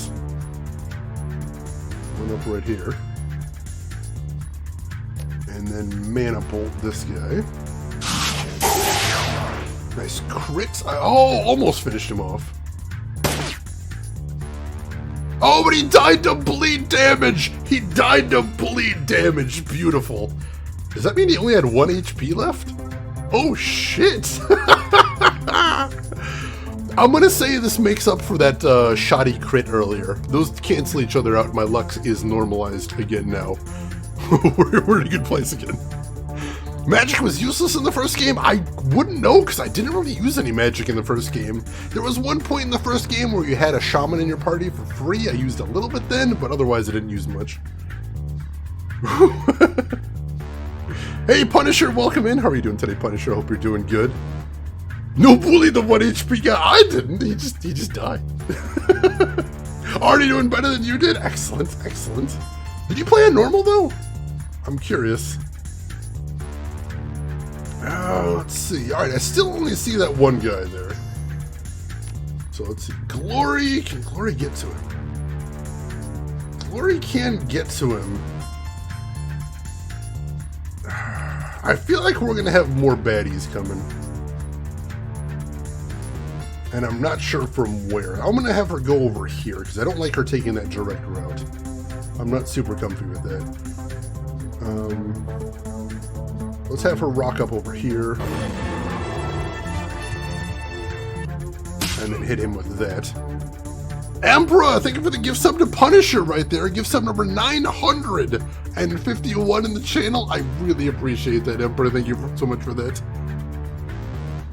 Same thing happened to you, but with more crits. Interesting. You want to hear something funny, Gamungumo? That battle, that first battle there in the museum, that went so much better in my tech test. I'll tell you why. In my tech test, I was, even though as soon as they said to go north, they said the elevator north. As soon as they said that, I went south. So the first enemy I encountered was that little guy in the office to the south. And it turns out after we killed that guy, we all piled into that office for cover. And that was actually a perfect staging area to take on the rest of the guys from up north as they came down to us. But when I was actually doing the game right now, I'm like, I'm curious what happens if you actually do what the game tells you to. And it turns out the battle's way harder that way. Go figure. So that's kind of interesting. LTG, thank you so much for the moth, man. God, hang on. I'm just watching him vibe now. Look at him. God, that Mothman emote's so good. Alright, so Glory is taken care of. Oh, you summoned Spirit out of the display case. Nice, nice. What class are you playing, Gamugumo? I don't remember if you mentioned. It's harder to do what the game tells you to. Honestly, that's a good lesson right there. It's a good lesson. Alright, so... let's see, we don't have a lot of options for hitting this guy because he did actually take some pretty good cover.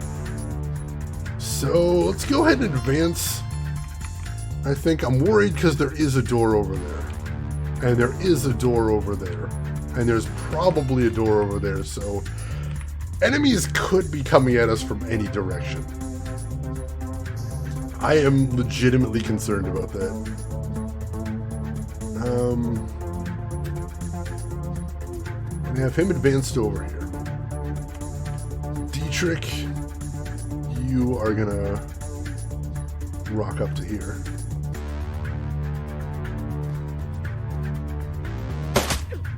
Alright, he's still bleeding. That's fine by me.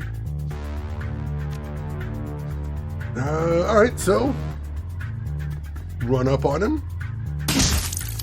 Woo-hoo-hoo! That was a juicy crit. Holy shit. I love that. You're a decker. I sometimes get to hack things, not as often as I would like to. That was the big problem with the first game, is if you played a decker as your main character in the first game, you were going to be really sad because there was only like 2 levels where you got to hack things. Unfortunately. Ooh, you thinking what I'm thinking there, LTG? Axe, that would be so cool. And maybe Sega would even put out an explicit statement saying I'm allowed to play them. Sega? I've been very good, Sega. Help me out here. Every time Glory hits somebody, it sounds like she's throwing a bullet quack at the wall. It's so juicy. I'm actually kind of in love with it. I'm actually kind of in love with how juicy it is. Dietrich. Dietrich, I'm going to have him run over there and activate the terminal. Let's see. MCPOS Building Maintenance Software V1.01 command line interface. Internal memory checksum invalid. Max girth. Max girth. What? Why is my name in the terminal? Terminal's printing your name over and over again, Max. You better get over here. Okay. Dietrich, you scooch over. And I will head over there.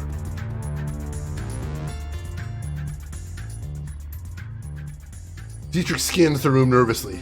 They've sealed the door behind us. We gotta find another way out of here. What are you doing? Monica was trying to tell me something important about this terminal. It must be important. Well, any ideas? Something tells me we're gonna have more company soon. Stay frosty, Dietrich. Just give me a minute. Text continues to scroll down the terminal screen.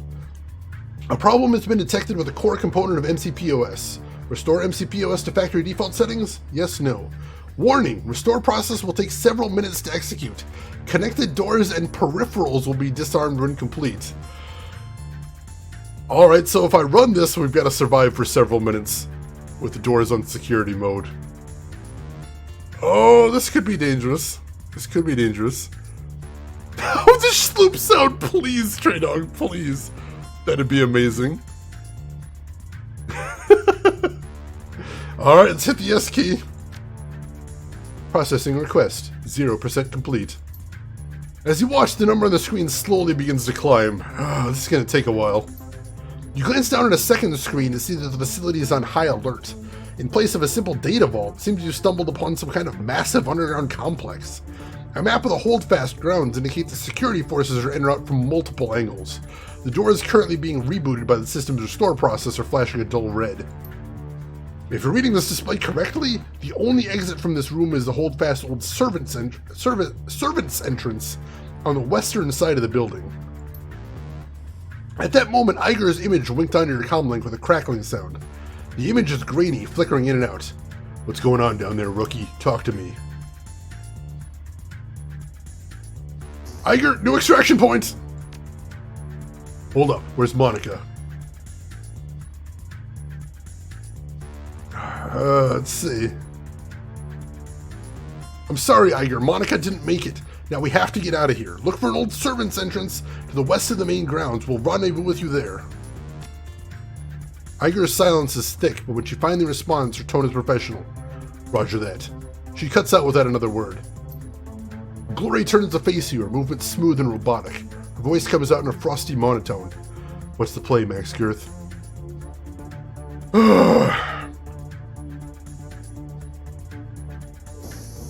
Let's see, our escape route will open in a minute. We hold tight till then. By hold tight, you mean sit here and fry anyone who comes through the door, don't you? Pretty much, yeah. Dietrich's pained expression grows into a mask of hate. His hands begin to glow with primal energy. I can do that. I thought so. When the door locks disarm, we make a break for it. Until then, we make them pay for Monica. Dietrich and Glory nod in agreement. Hey, Jess! Welcome in, Jess. How are you doing today? How was your stream? What were you playing? Tell me absolutely everything. And for anybody from Jess's stream that doesn't know me, my name is Shane. That's Shane's Games. I play the obscure, the unusual, and the nostalgic. And today we are playing Shadowrun Dragonfall, the second of the Shadowrun trilogy, based on the tabletop game of the same name. Let's see. Welcome in, Hatsu. How are you doing today? Hope you're doing well. Emperor, thank you so much for the gift sub to Jess right there. Gift sub number 952 in the channel. I appreciate that. It was Fight K Day and I played some maxes with Vox Androl. Nice, nice. How is it going with that? Did you get some good wins in there, I hope? Hope you're doing well. Emperor, thank you so much for the bribe. I appreciate that. Nightbot does hate fun. Nightbot is a angry babysitter and it's horrible. Hatsu, thank you for the follow. I appreciate that. Jess, that combo, Jesus. That's amazing. Magical Drop seemed so cool. When I was watching you play that the other day, this morning? Might have just been this morning. I don't remember. It's been a while. But yeah, that looked really cool. I don't think it's something I've ever mentioned on stream before, but I think my favorite puzzle game of all time is probably Tetris Attack for Super Nintendo. I have played so much Tetris Attack. I know that had a different name in Japan. I don't remember which one that was off the top of my head, but oh my god, Tetris is so good. Wetrix! LTG, do you know I have physical copies of Wetrix and Aqua Aqua? I prefer Wetrix to Aqua Aqua, honestly. Blockout 3D Tetris, Tetrisphere? I love Tetrisphere, that's a cool one too. Pokemon Puzzle League, which is basically the advanced version of Tetris Attack, yes. I haven't played that one as much. But yeah, that one's cool as well. Yeah, Aqua Aqua's actually pretty cool. Hey, J-Rock! Welcome in, J-Rock. How are you doing today? Hope you're doing well. Nancy, did we get a shout out for Jess? Make sure we did up there. Yes, thank you for the shout out for Jessica Fleur. If there is anybody in here that is not following Jessica Fleur, you ought to. She is fantastic. She does some cool art streams where she makes some cool graphics for backgrounds and visualizers. She plays a lot of fighting games, a lot of puzzle games, competitive stuff, which is really fascinating, and she is fantastic at it. Also, just a really interesting person to listen to talk and a chill person to hang around with. So, if you haven't already, click that link, give her a follow, check her out next time she's live. You can have a good time over there. She's good people. Probably my favorite story about Tetris Attack is I had played well over 100 hours of that game. I was madly in love with that game. And when I got to college, I met this girl that actually had brought her Super Nintendo to college with Tetris Attack. And I'm like, oh, we should play Tetris Attack. I'm actually really good at it. She's like, you're not as good as me. I'm like, no, I'm actually really, really good at that game. I've played a ton of it. As a matter of fact, it's most of what I played in the last year. She's like, you're not as good as me. I'm like, all right, let's play 1v1. Let's do this thing. So it turns out if you are fast enough at Tetris Attack, you can fill up the buffer that sends pieces from one player to another. You can make an attack so big in that game, you can crash the Super Nintendo. So she hit me with an attack that was so good, she crashed the Super Nintendo, then just dropped the controller in a mic drop and walked away. And, I didn't talk about my Tetris Attack skills after that. Undead Seth, thank you so much for the 7-month resub. I really appreciate that. Welcome in. Hope you're doing good. Glad to have you with us. And that's really cool. Glums, welcome in. This game does seem pretty cool so far. I'm liking it. All right, let me get caught up. J-Rock, you are hungry as hell. I hope you got something to eat soon. But I appreciate you stopping by. Always a pleasure to see you in here. What have you been playing recently, J-Rock? I haven't got to see you streaming a bit. I hope you're doing good. Let's see. All right, Jess, you take care of yourself. Thanks again for bringing your community over here. I really appreciate that. We will see you around. Rin, you love her. She's your new hero. If you remember, there's another story I told. She's actually a friend of mine that had a Katamari-themed wedding, where the cake topper for the wedding was actually a Katamari smushing little dolls representing the bride and the groom. So yeah, she was pretty rad. She actually was pretty rad. Let's see. Turatark, breaking the game so neither person wins because the game crashes isn't a win. Yes, it is. She was so good, the game couldn't handle it. Like, that's more impressive than it would have been if she just beat me. I'm still blown away to this day. There's not many games that I talk about me getting clobbered in, but that's one that I will tell the story anytime. Holy crap. And Ren, thank you for the shout out here. Also, you guys should be following J-Rock as well. J-Rock's good people, has a very cool stream. Plays a lot of horror games, plays a lot of Resident Evil. I also saw him not too long ago playing some FFT, I believe. And looks like most recently been playing Brilliant Diamond Shining Pearl. Very cool, very cool. You're gonna want to stop over there too. Very cool place to hang out. Katamari themed wedding, seriously. Did a giant ball ruin her wedding? No, but the theme was like everywhere. Like they actually mentioned Katamari in their vows. I remember specifically she had a line in her vows to her husband, where she was talking about how they have their own separate lives, they have their own separate friends, they have their own separate things. And she said, like a Katamari, I hope they will all be rolled up together into one unit. And I'm like, this is dedication to a theme, and I'm here for it. I know, LTG! I'm like, this is the raddest wedding I've ever been to, and nothing's ever gonna top this. Alright, so my new objective in the game is survive for 10 turns. That's it. Just gotta survive. They said the exit to the west, and I do see there's an exit sign over there, so I think that's where we're gonna have to leave once this is all set. I don't know where the enemies are gonna be coming from in a second. So I think maybe a tactical retreat would be in order. Let's go ahead and pull back a little bit. Alright, 9 turns. I don't see anybody else here. That's kind of worrying. Still don't know where the enemies are going to be coming from. So I'm going to take refuge back here.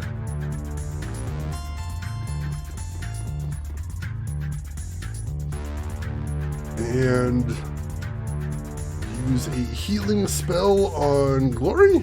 Sure. There we go, get a little health back on her. May as well to have Dietrich cast some buffs. So Dietrich is going to recast Haste on Glory, because having her hasted is amazing. Did that actually work? No, it did not. There we go. And I think we're going to end the turn right there. Who's going to have Harvester-based wedding vows? Oh, that seems like that would end in tragedy. Holy shit. Since that game did end in a lot of murder. Sweet in a wedding. I need to hear more about this LTG. This sounds amazing. Shade is here to kick ass and hack data, and he's all done with the data. I like it. I like it. Syndicate. There was a classic game there, so be it. I liked that one a lot. Dark Souls wedding? I feel like you need to have a lot of set design to get that to work. Kevin MacLeod! Oh my god, I love his music. It's so good. You always were such a kidder, but I do. Does haste stack with Adrenal Pump? That's actually a really good question. I'm gonna wait until enemies show up, but I do want to find that out. Actually, how much does it cost to cast Adrenal Pump? Alright, it's only one. Cast Adrenal Pump. So yeah, once the enemies pop up, I am going to find that out for you, because I'm curious. And we're going to end the turn right here. Oh god, they came from the wrong direction. Target acquired, shit. Alright. Okay, so Glory, you're going to pop that Adrenal Pump.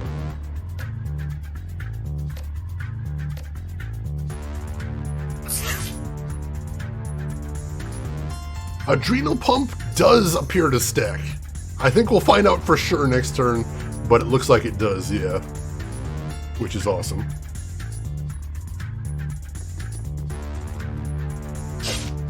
She missed! Come on! Alright, got him bleeding. That's a good thing. Let's hit him with a mana bolt here.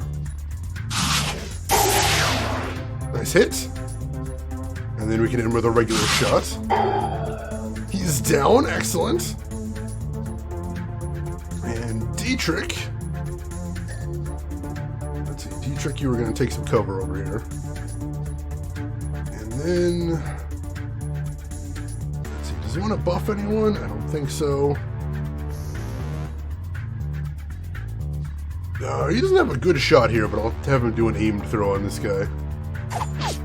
And it's a miss. Oh, here they come! Alright, we got problems.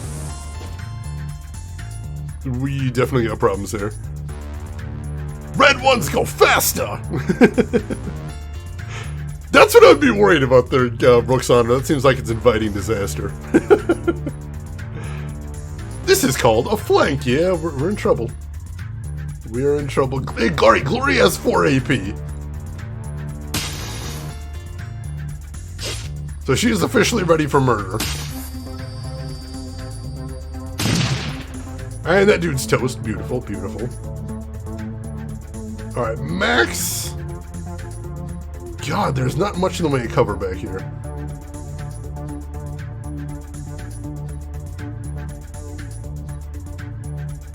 How do we want to handle this? I feel like they're probably going to be coming from every direction. But right now, all we know is they're coming from there.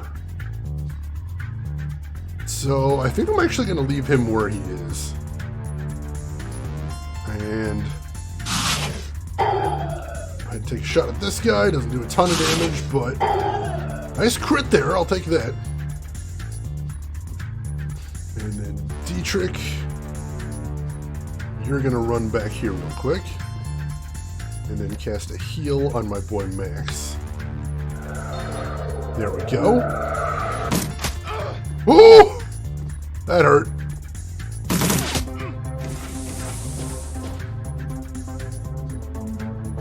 I heard another door open somewhere, but I didn't see where.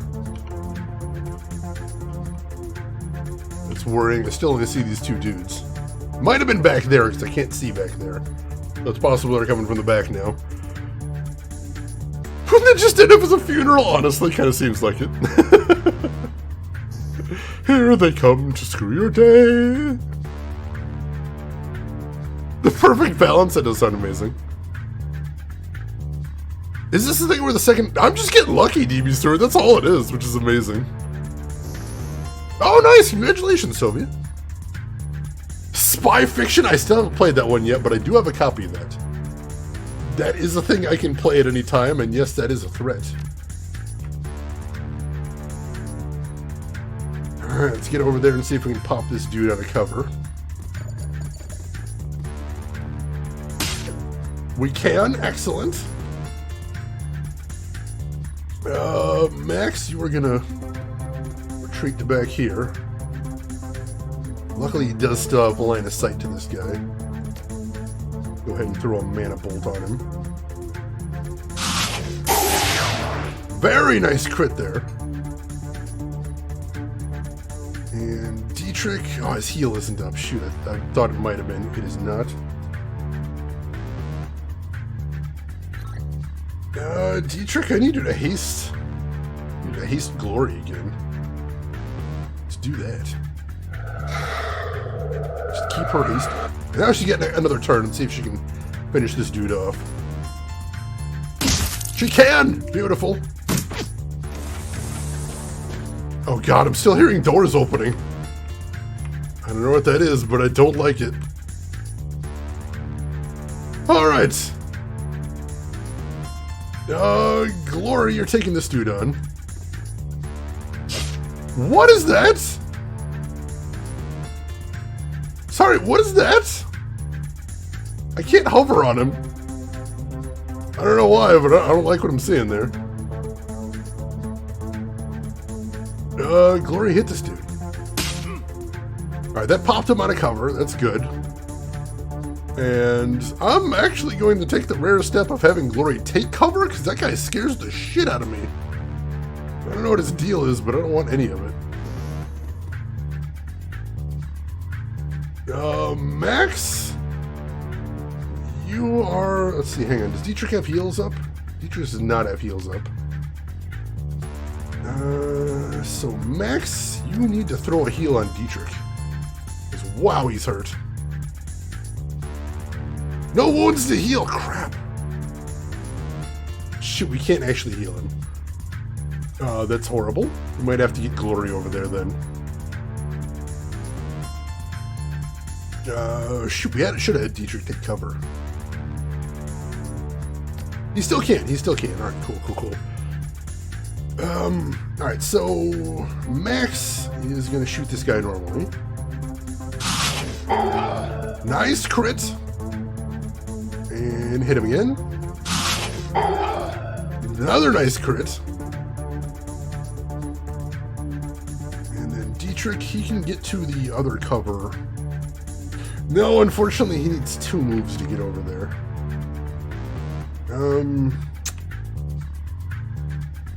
Have him get over here next to Max. Maybe? I don't know where I want to send him. Yeah, let's put him over here for right now. And then have him take in... Have him take an aimed shot against this guy? Sure. It's a miss, it's fair. Take a little bit of bleed damage. Ow. Oh, he's so big! Why can't I hover over this dude? That's what's worrying me, is I don't seem to be able to hover over him to get data on him. That's terrifying. Why? What is this guy? What is going on with him? Don't threaten us with a good time? Oh god. No wounds to heal. Alright, so there's a gimmick in this game where heal spells.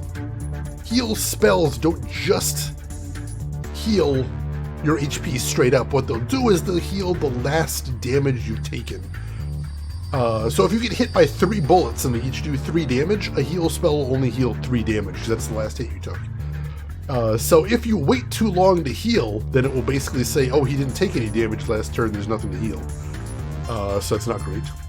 Now, I can still heal it with Glory's healing kits, which we're going to do. But it's not a great situation overall, is what it is. We've only got 4 turns left we have to survive, though. So we're not in terrible shape right here. Alright, so we're going to start with Max. And Max is going to mana bolt this guy. So let's do that. And then hit him with a normal shot. And he's toast. Cool. Glory! Glory, you are going to race over here. That's Dietrich, right? Yeah, it's Dietrich. You're going to race over there. And then, oh, we used both the good heal kits, unfortunately. I'm going to have to use one of these. Get him some HP. Oh, 15! Nice. Not bad.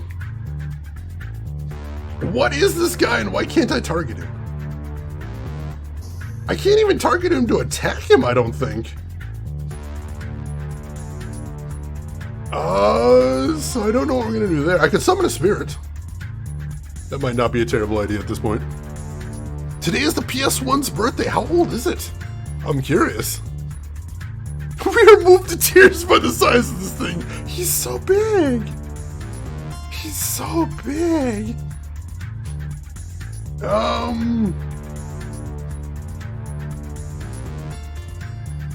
27 cripes. So old. Now, let's see. Let's throw an aim spell on Glory, because I think that should affect her melee too, which is nice. There we go. And then nothing else he can do for right now. So I think we'll just stick with that. Everybody grab a limb and hang on? I don't think so, but I don't know for certain. I guess we're going to end the turn here and we're going to see how things go.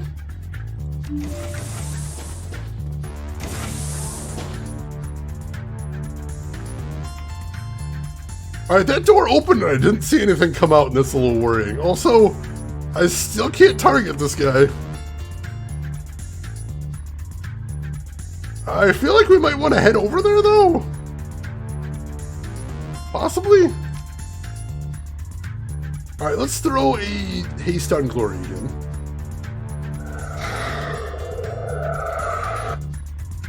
And then Glory can run back here.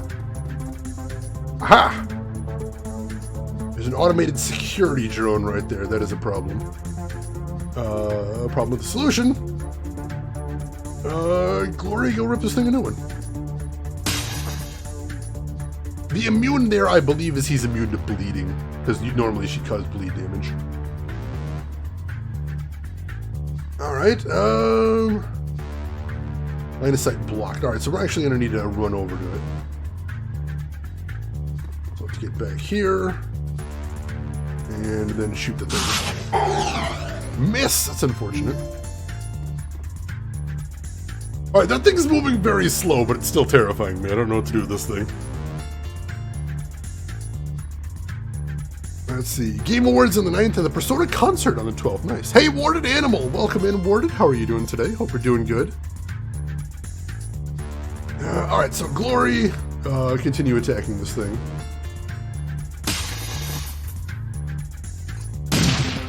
Nice, that thing's toast.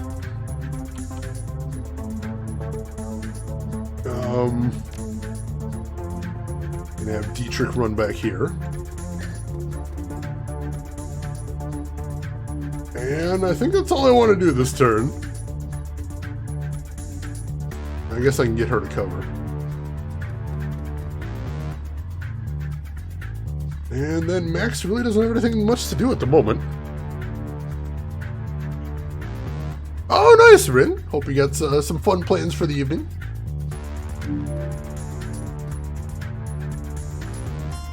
Alright, one turn left. We just have to survive for one more turn and then we're gold.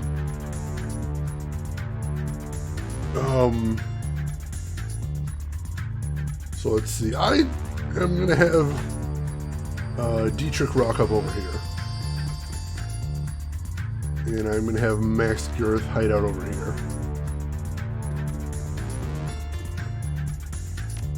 And Dietrich, you go ahead and recast aim on Glory.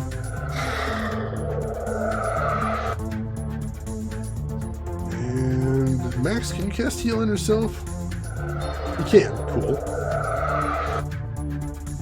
And we're going to call it there. The door unlocks with a loud click. Your escape route is clear. Alright, time to run. Time to run.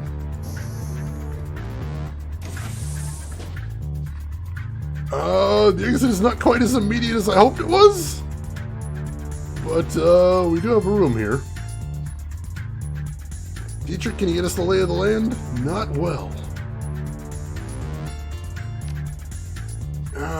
Let's see. Glory. She cannot really get much further in, unfortunately. I'm gonna have her just race in. I don't see any baddies in there. So I think maybe we just want to run. Oh crap, there's the baddies.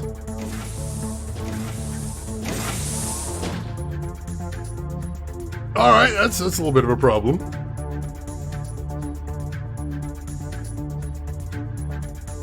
Let's see, gonna sit and read the Expanse novel, and by read, I mean listen to while I knit. That sounds fantastic. And good luck to you. I hope it's everything you hoped it was. I need to blow my nose again, folks. I will be right back. Don't go anywhere.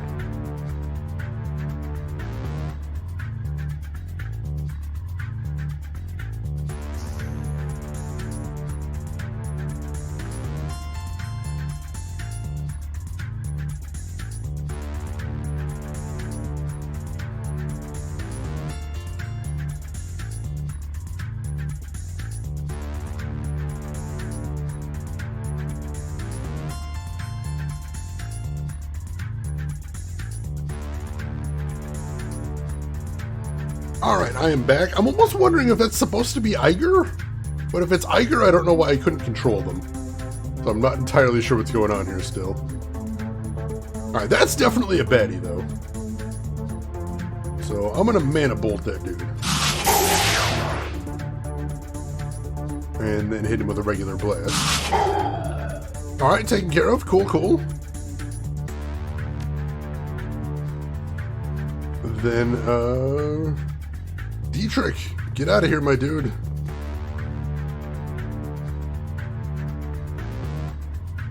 Glory, you are gonna stay here for right now. In case anything goes wrong. I don't want to have my character left behind.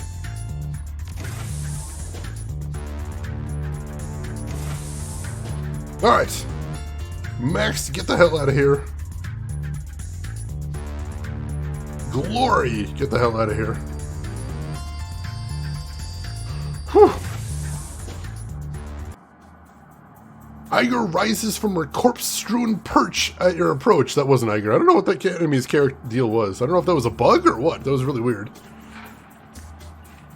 Mana bolt does whatever a mana bolt does. Let's see. Iger rises from her corpse-strewn perch at your approach. From the look on her face, it's obvious that she's already sized up the situation. I knew this was going to happen. I fucking knew it. Let's see. We can talk about this later. For right now, we need to bug out.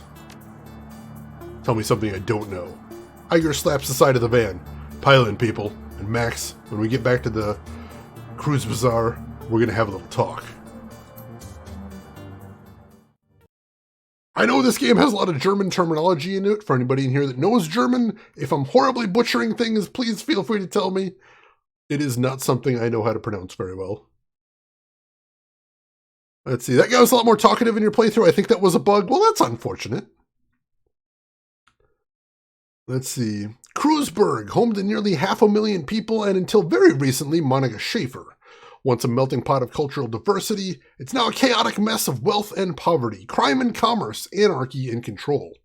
It's also home to your own little slice of Berlin, a neighborhood you call the Cruise Bazaar, a safe port in the eye of a storm. The ride back to the Cruise Bazaar is quiet. No one's in a talking mood. As the van veers past potholes and garbage piles, the glare of streetlights and neon signs plays across your window, painting the world in a kaleidoscope of garish colors. Soon the van rounds a corner and skins to a halt in a narrow, crumbling alley. This is as far as Berlin's chaotic streets will take you. Your team wordlessly debarks the vehicle and climbs down into a disused section of the U-Bahn tunnel system, a well-kept secret, providing your team safe passage into the Cruise Bazaar. Your safe house waits on the other side.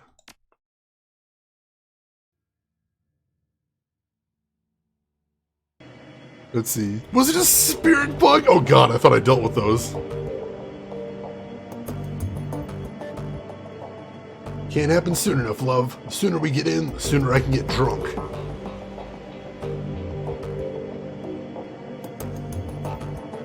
Big orc with skin grafts is the gist of the description. Head of security, if I'm remembering right. It was weird that I wasn't even able to target him. Not sure what the deal was there. Alright, let's find that hideout.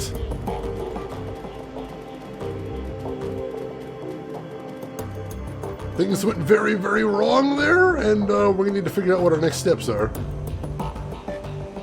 Paul Amsel, who's this guy? You step inside, and the squalor of the disused U-Bahn tunnel gives way to the warmth of your safe house.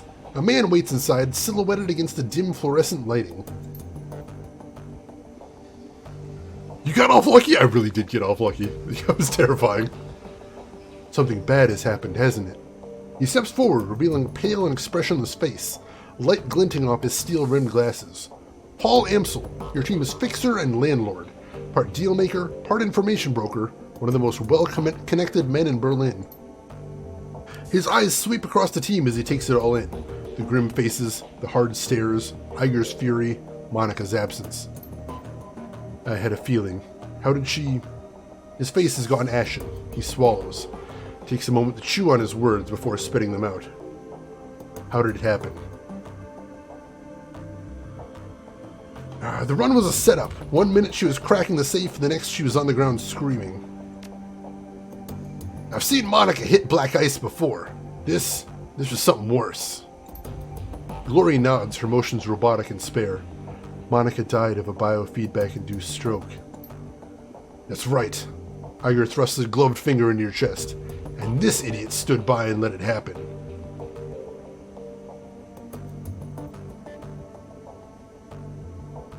Let's see. Let it happen, she jacked in, she screamed, and she seized. By the time we saw she was in trouble, it was already too late.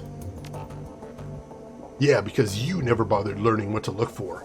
Muscle contractions and microtremors are good indicators of a decker in distress. I'm assuming you didn't have anyone keeping an eye out for those? No. If you had, my friend wouldn't be lying dead in a basement. Oh, shove off, Iger. We were all on the lookout for physical security, Max included. Throwing him under the bus isn't going to help anything. Under a bus exactly where he belongs. Iger turns to face Dietrich. She towers over him, but he stands his ground. I respect you, Dietrich. You know that. But you don't have my training. None of you have. Monica was good. She was the best, right? But she was also overconfident. She treated the job like it was a game. Do that long enough and you're gonna get burned.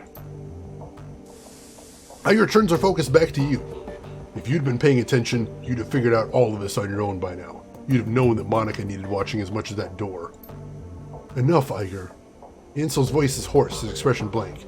Enough. Iger pushes ahead, heedless of the interruption. Her voice remains measured, but there's fire in her eyes.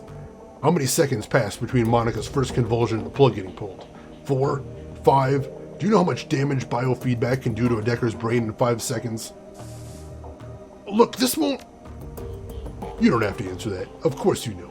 Monica died while you stood there and watched. This is all your fault. That is enough.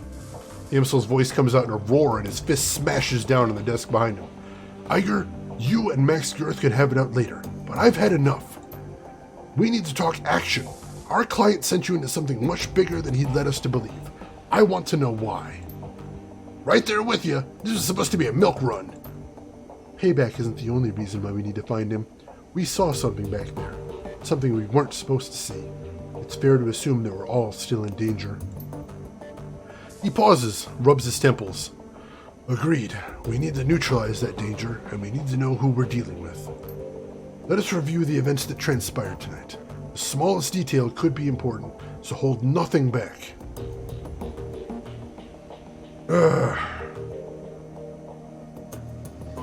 Let's see. Monica lived long enough to say a name. Fairschwinge. She fought hard to tell us. It must be important. Amsel seems taken aback. He pauses for a moment before responding. The Fire Wing. This is unexpected. You'll have to forgive me. This brings back many unpleasant memories. Gloria raises an eyebrow. The Fire Wing? The most terrible of the great dragons. There are those who would disagree, but they never experienced the terror of living in her shadow. He glances at Glory. You are far too young to remember, of course, but for Germans of my generation, the name Fairschwinge is synonymous with chaos, destruction, and death. The dragons of today are subtle creatures, full of patience and guile. Fairschwinge was not. After her awakening, she went on a 4-month rampage, claimed tens of thousands of lives. Amsel takes a deep breath, slowly releases it. There is a haunted look in his eyes. Those were dark days. Countless men, women, and children were slaughtered, roasted alive in their homes by a creature of legend. No hope for salvation, and no end in sight. It was a horror that you cannot begin to understand. What stopped her? I can't imagine that a rampaging dragon would just go away on its own. Eventually, the Fire Wing was brought down by a man named Dr. Adrian Vauclair. Well, with the help of the Luftwaffe, of course.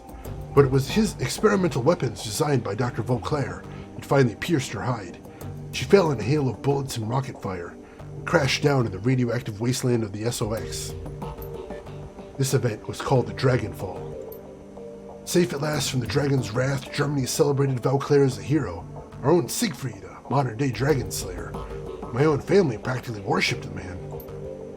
If the Dragonfall was as important an event as you make it out to be, I'm surprised I've never heard of it. Those early years of the Awakening were traumatic, Iger. Not just on a national level, but on a global scale. New species of awakened animals were being discovered daily. Within 2 years of the Dragonfall, the active use of magic returned to the world, a new source of terror for the bewildered public. And in 2021, the sudden emergence of orcs and trolls gave rise to yet another wave of global panic. In light of such turmoil, is it any surprise that Dr. Vauclair and the Fire Wing have forgotten? Dragons were yesterday's news. He rubs his temples. Again, all of this happened decades ago. To the best of my knowledge, the story of Fairschwinge is a bit of historical trivia, nothing more. Alright, so Monica spent her dying breath trying to tell us about a long-dead dragon. Iger sweeps her eyes across the group, searching for a glimmer of insight. Finally, she gives up. Any ideas as to why? Amsel's voice trembles with frustration. No, it doesn't make any more sense to me than it does to you. Dragonfall is ancient history. Fairschwinge has been dead and gone for 42 years. But there's one thing that I do know. Whatever Monica saw, whatever she was trying to tell us, it was important. He visibly struggles to calm himself, takes a deep breath, and slowly releases it. I will look into this, and I will find answers. In the meantime, did you turn up anything else of value? The estate was just a front for whatever was going on in the basement. Amsel nods. That much is clear. It wasn't a minor enterprise either. That facility took serious funds to build. In time, there was more to it than we saw. Places like that don't spring up overnight. And in secret, the owners, whoever they may be, were none too pleased by your escape, I'm sure. What else did you find? Well, after everything went to hell, we were confronted by an orc in military-grade armor. He appeared to be the head of security. That is not much to go on. Do any details about this orc come to mind? Any distinguishing features I could look into? He was an older guy, for one. The sound of his voice, I'm guessing mid to late 40s. Pretty old for an orc. And he'd had skin grafts. Most of his face looked like replacement material. If the grafts came from a legitimate hospital, there may be medical records. That is something. I will see what I can find out. Did you note anything else during the run that may be of value? Sorry, that's all we got. It's not much. Amsel nods. His face is drawn and haggard. It is thin, I agree. Basement, middle-aged orc with skin grafts, and a long-forgotten world event. Whoever sent us in that knew what we were walking into. We were set up. That's obvious, but why? Paul's face reddens. I warned her. I told her not to take this run. She assured me it would be a cakewalk. But you didn't bring it to her? No, she set up the whole thing by herself. Monica was approached recently by a man who calls himself Green Winters. He used to be a prominent activist in the F-State political scene. I never much liked the man. I certainly never trusted him. But Monica, she would do anything for her cause. Anything for the Flux State. Winters swore that data he was after was crucial to ensuring the future stability of the Flux. And that was all it took. Well, we need to track down Monica's client and press him for information. Yes, most definitely. It's clear that Green Winters has involved us in something much larger than he led Monica to believe. When he finds out what happened on the run, he's probably going to rabbit. We need to chase him down before that happens. Alright, any leads? There is a man here in the Cruise Bazaar. Turk named Altug Burkazi? That's a difficult one. Let's see. Tiger Lil? I hope I'm pronouncing that right. Welcome in. Thank you for the raid. How was your stream? What were you playing? Tell me everything. And welcome in Duchess, and welcome in Lil. Hope you're doing well. Glad to see you. For anybody that doesn't know me, my name is Shane. That's Shane's Games. I play the obscure, the unusual, and the nostalgic. And today I'm playing Shadowrun Dragonfall, the second of the Shadowrun trilogy, based on the tabletop game of the same name, and my first time through the game, so I'm excited for it. Hope everyone is doing well. Let's see. This man is a purveyor of information. I've done business with him from time to time. Let me get caught up a little bit here on Shed. Let me see what I missed in here. Let's see. Today is also the 20th anniversary of the release of the movie Fellowship. Oh, wow. Can't believe that's 20 years old. It's wild. Tarek, it isn't a real run into the client and the fixer double-crossing toys. That does seem to happen an awful lot in Shadowrun. This is true. For a milk run, I think somebody forgot to check the expiration date. Hey. Title drop. There we go. We got that. Let's see. I imagine Amsel sounding like the Doctor from Metal Gear Rising. In my head, I was thinking of him as Robert Redford. Probably because we were talking about sneakers earlier. But I was thinking Robert Redford for him right there. Let's see. Oh, you were just playing this, having some chonky graphics issue. I had a little bit of a bug in the first mission, too. We were just talking about that. The head of security, that big hulking orc with the chain gun you meet near the end of the mission, he didn't speak or attack in my playthrough, and everyone was saying, oh, that's not supposed to happen. So that's unfortunate. I'm going to have to see if there's anything I can do about that, but yeah, that was definitely bugged out there. So I'm hoping that's not a bad sign for things to come, but that is very worrying. Yeah, he had that huge chain gun. I was talking about how tough he looked. I couldn't target him either. So he was just a complete non-entity. He didn't speak. He didn't shoot. I couldn't shoot him. The whole time I was in that combat, I'm like, why is this guy just following me around? Why can't I shoot him? Why is he not shooting me? So yeah, big old bug, big old bug. Hacks! Not intentional, I promise. Although, you're playing Shadowrun, hacks are on brand.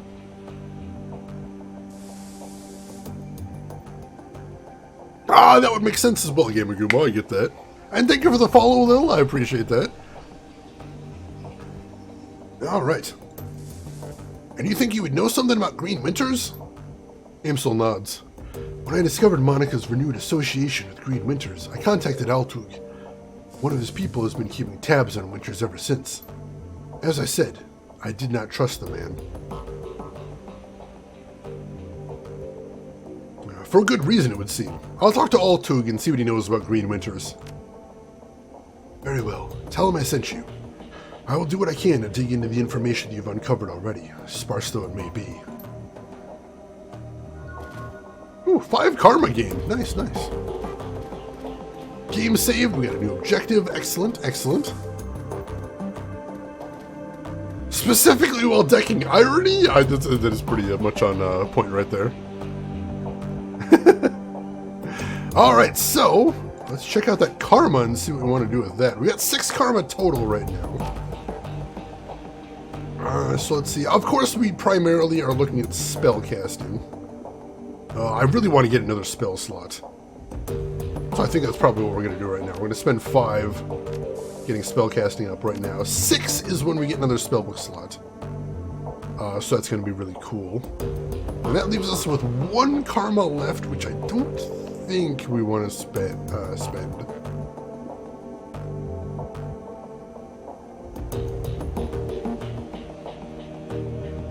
Yeah, I don't think we want to spend that yet, because I don't think we need to put any points into dodge if we're staying in the back line. I think we want to stick with quickness is the more important thing for us right there. Hey, Fluffies, good weekend to you as well. How are you doing today? How's your weekend going? It was like when my character was taking her turn in battle, the game would just stall and I couldn't really do much. Ooh, that is unfortunate. Sorry to hear that, Lil.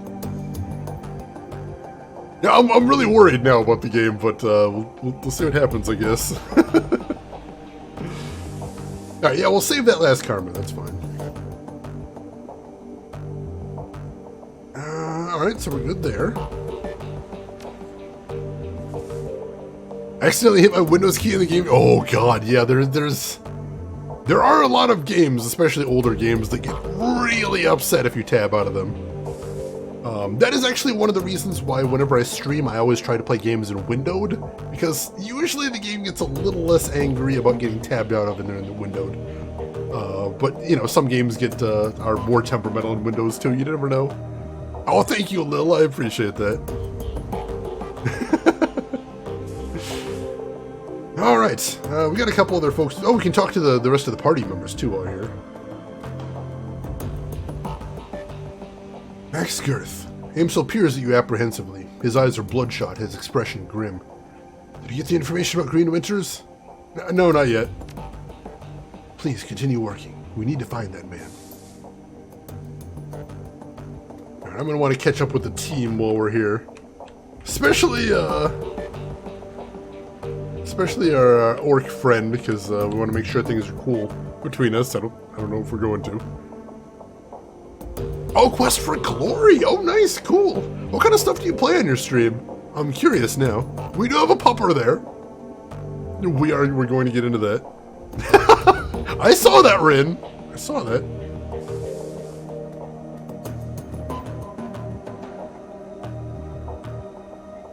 Dietrich. There we go. Dietrich turns his head at you as you approach. His aging face is traced with a network of faint scars, the legacy of too many fights over too many years.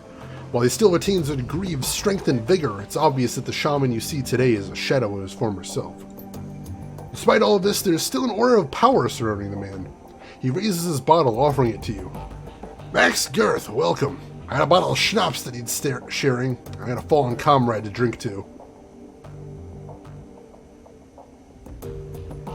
To Monica. Prost! The liquor in the bottle is crystal clear, and as you raise it, you catch an intoxicating whiff of cloves and caramel. It tastes of sweet corn and walnuts, with a lingering aftertaste of buttery toffee. You swallow a swig, then return the bottle to Dietrich's outstretched hands. He takes a long pull on the bottle, then locks eyes with you. Let me ask you a question, Max Girth. What made you choose to come to Berlin? Why do you want to know? Monica told me that you moved here from the Rhine-Ruhr Megaplex. Sounds like you'd been there for a good many years. Successful years at that. Needs a man to wonder why you packed up and moved here. I had to drop out of sight for a while.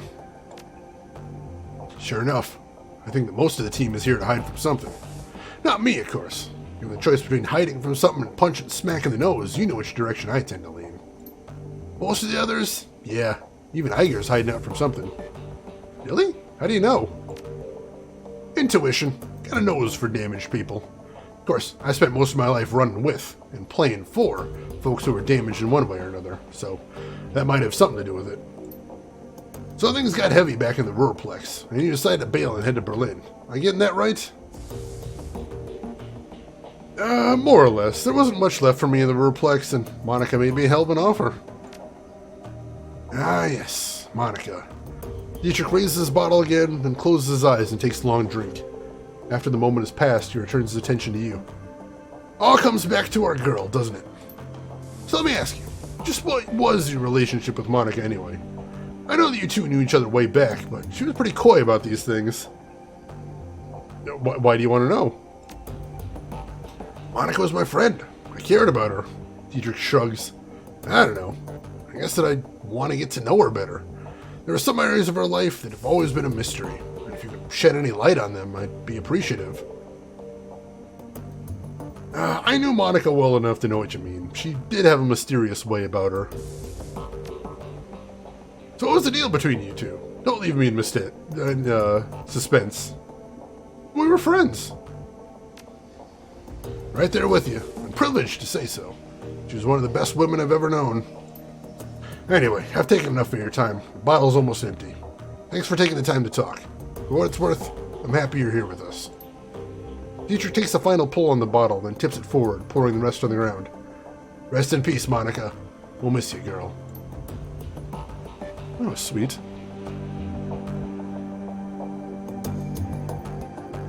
See, Iger's a troll. You can see her horns in her hair. Alright, cool, cool. At the moment, you're playing Witcher 3, Hunt Showdown, Quest for Glory, Death Stranding, Inscription. Ooh, very cool titles in there. I respect that. I will have to check out your stream afterward. Let's see. Or just a damaged nose? Poor kid. No nose. It sounds like he's definitely been in some fights before. We have a pupper named Dante. As you start towards the safe house door, a large four-legged form steps around the corner. Dante, Monica's dog, an enormous mongrel of indeterminate breed. A low whimper emerges as he enters the room, head hanging low. Ah, shit, Dante. Dietrich shakes his head. Don't worry, boy. We'll look after you. At the sight of Monica's dog, Amstel's eyes well up. He inhales, but he can't quite catch his breath. He started whimpering about an hour ago. Turned into a full-blown howl. Wouldn't stop. He closes his eyes. That's when I realized something bad had happened. Looking down at those huge brown eyes, you see intelligence and sadness. He lets out a small whine and rubs his head against you. Now grab Monica's bag of soy jerky treats off the table and give him one. Dante takes the treat in his mouth, but it's clear he has no appetite for it, and the jerky drops to the floor. He leans into you and looks up mournfully, pressing his ribs against your leg. Guess the dog's going with you, Max. Amstel takes a ragged breath and releases it. Then a slow, melancholy smile plays across his face. Well, perhaps part of Monica lives on in Dante. Return to the safe house when you finish with Altug, mein Freund. With a little luck, he can help us locate Green Winters. We can get to the bottom of this. He stares at the floor. Now I think we should all take a moment. His lips tighten. For Monica.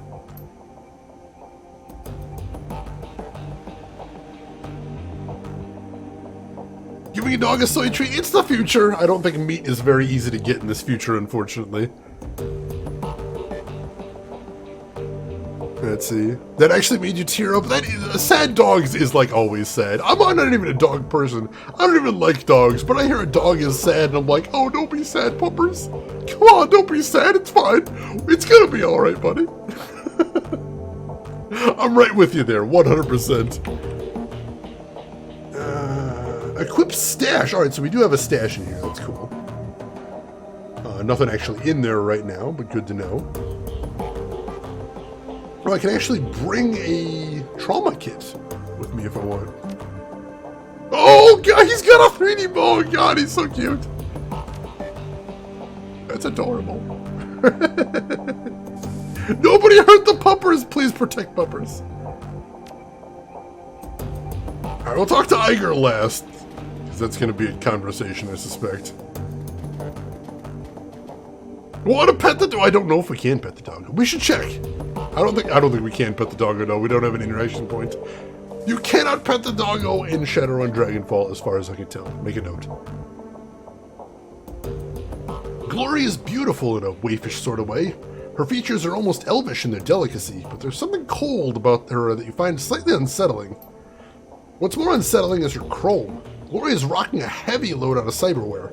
From head to toe, she looks to be composed more of plastic and metal than she is of skin and bone. In the shadows, individuals such as this are anything but uncommon, but Gloria's cyberware is first generation, all of it. Bulky, invasive, practically museum pieces. This chrome was obsolete well before she was born. Max Girth. Glory shifts her gaze to you, but her expression is as cool and placid as always. Can I help you? So we can use spellcasting conjuring to read her aura. That seems invasive. I don't want to do that. We can pet the doggo in our hearts. Well said. Well said. Hey, Glory, how are you holding up? Don't worry about me. I'm solid. If you say you're good, you're good. I trust you. Glory's expression remains neutral, but she grants you a barely perceptible nod. Any thoughts on what we should do next? Find our missing client, extract some answers.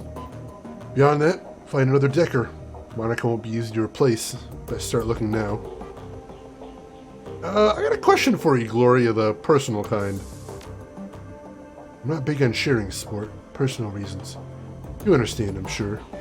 The edge in her voice tells you she's not interested in continuing this conversation. Of course, we all have our secrets, but if you ever want to talk, I'm here.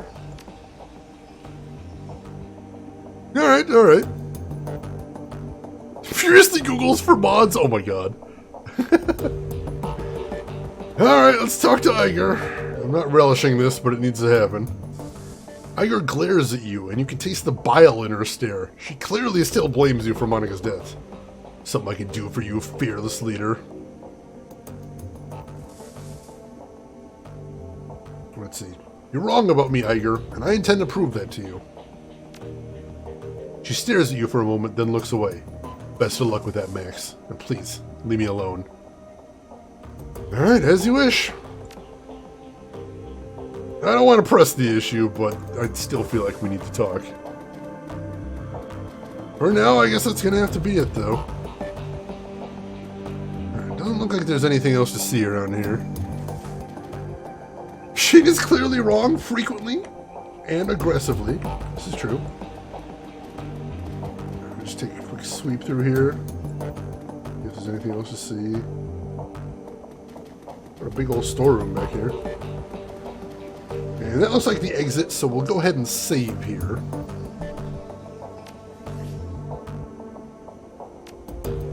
Save game. Can you save? Sure. Alright. I was hoping we get to visit a store or something, but it doesn't look like there is any. I'm going to take one quick look, though. Make sure there's anything I missed here. Or maybe, actually, there might be some out in the streets. I'm thinking about it, because it does say streets and not specifically destination.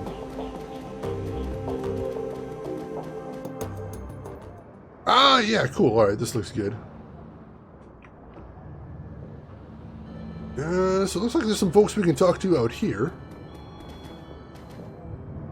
The U-Bahn platform, that's probably where we're ending up. Let's see.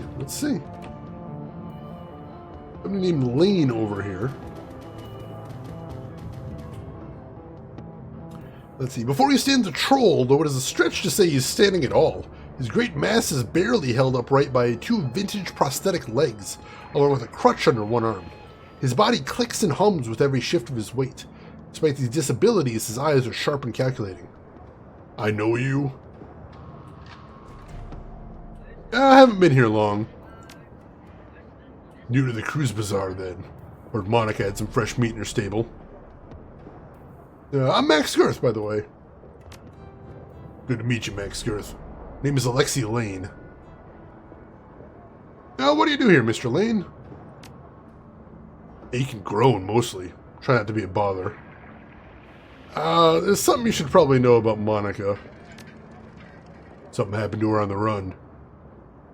I'm afraid so. There's already been whispers. I had a feeling besides. Monica almost always comes here after a run to check on everybody. She's long overdue. Now you're here in her place. So she's either severely wounded or outright dead. Which is it? Afraid she's gone. The grizzled troll nods grimly. The servos in his prosthetics complain as he lets loose a heavy sigh. That is a shame. She was a hell of a runner, that one. And a good friend. I'll leave you be. I suppose we are going to need to spread the news, unfortunately. Samuel Beckenbauer.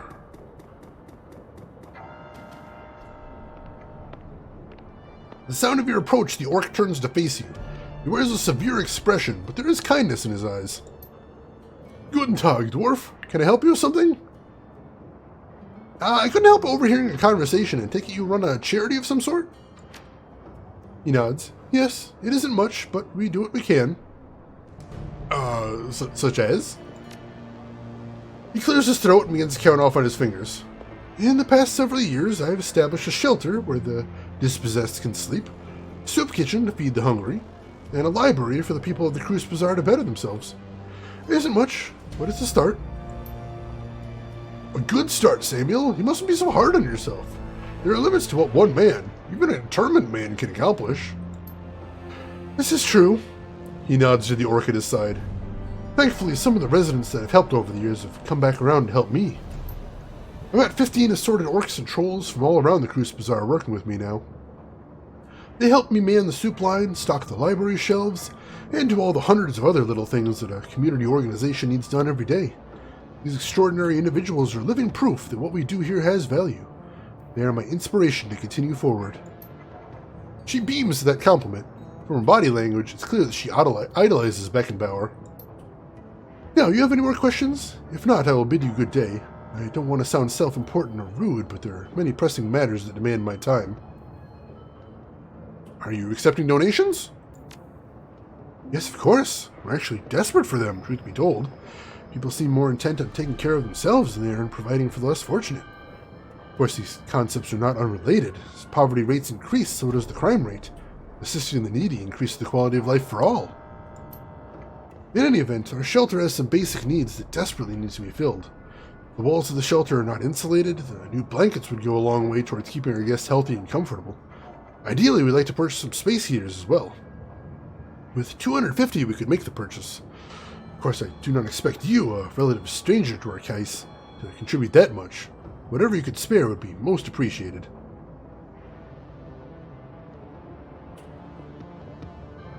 Yeah, this is a tough one, too. That's you, little. Alright, good sir, apologies for the raid and run. Oh, no worries, go right ahead. I know after a stream it gets very tiring. You get some rest. Thank you so much for stopping by and bringing your community my way. I appreciate the heck out of that. You have a good rest, and hopefully we will see you around. Oh, this is tough. I don't know how much money I actually have. I want to say about $2,000, and we haven't actually seen how much stuff costs yet, which is the really troublesome thing. Here, take 100, do you? And I can spare the money, and you can clearly use it. Samuel accepts the donation with a smile. Fine donation. This will do a great deal of good. Thank you. You're welcome, Sam. Think nothing of it.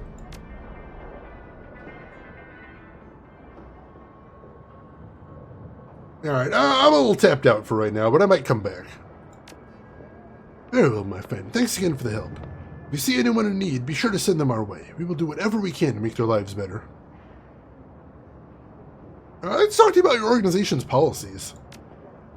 Yes, what would you like to discuss? You said you worked with 15 assorted orcs and trolls. Does that mean that other races aren't welcome in your organization? That's taking a rather narrow view of what we do. Yes, it is true that my assistants are all members of the goblinoid races. It is also true that before they accepted my help, they were thieves, gangers, and deadbeats. This is not because they were bad people, just because those of us with goblinoid traits are feared, mistreated, and denied gainful employment by a society that hates us. I hire only goblinoids because mainstream human society has created a need for me to hire only goblinoids. The orcs and trolls of the Cruise Bazaar deserve a workplace where they will be treated with dignity and respect. All that being said, our services are available to all. We won't turn a desperate person away, regardless of that person's metatype. Even humans, the most privileged of all races, they are welcome in our door. Isn't that what's most important? I agree. It is good what you're doing here. You're filling a vital need in the community. He nods slightly. Thank you for saying so. Something else you'd like to talk about? Nah, I'm just passing by for right now.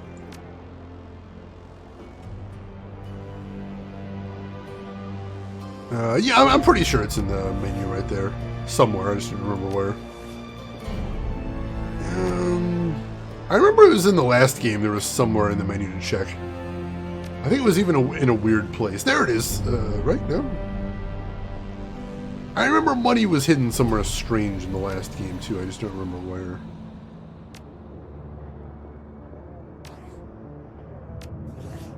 Is he right at the top? Oh, right, yeah, right at the top right there. Alright, so I've got 1,100 right now. Probably could afford the rest of the donation.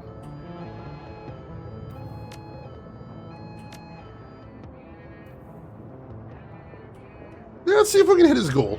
I'll give him another 100. Pockets are a little deeper than I thought. Here's another 50 Nuyen. With this donation, we've reached our first goal. Thank you so much for your kind assistance. I will put your contribution to work stocking the shelter with blankets and heaters. Not a problem, friend. Please do not downplay your contribution. You have shown kindness at a time when few others will. That means something. It means a great deal. Alright, so he's not taking more donations right now. Gotcha. Hey, Lost, welcome in. No necklaces yet. But we did just donate to a charity, so let's focus on that. How are you doing, Lost? How's your weekend going so far? Hope you are doing well. Alright, this looks like a pretty big area. Let's keep exploring and see what else we can find out here.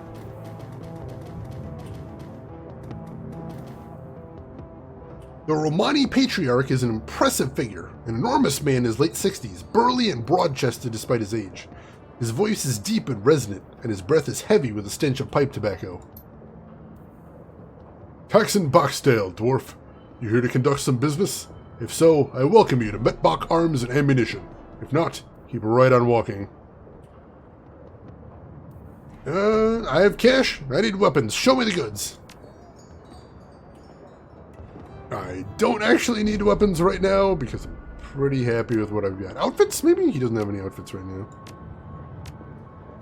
Consumables, he's got grenades.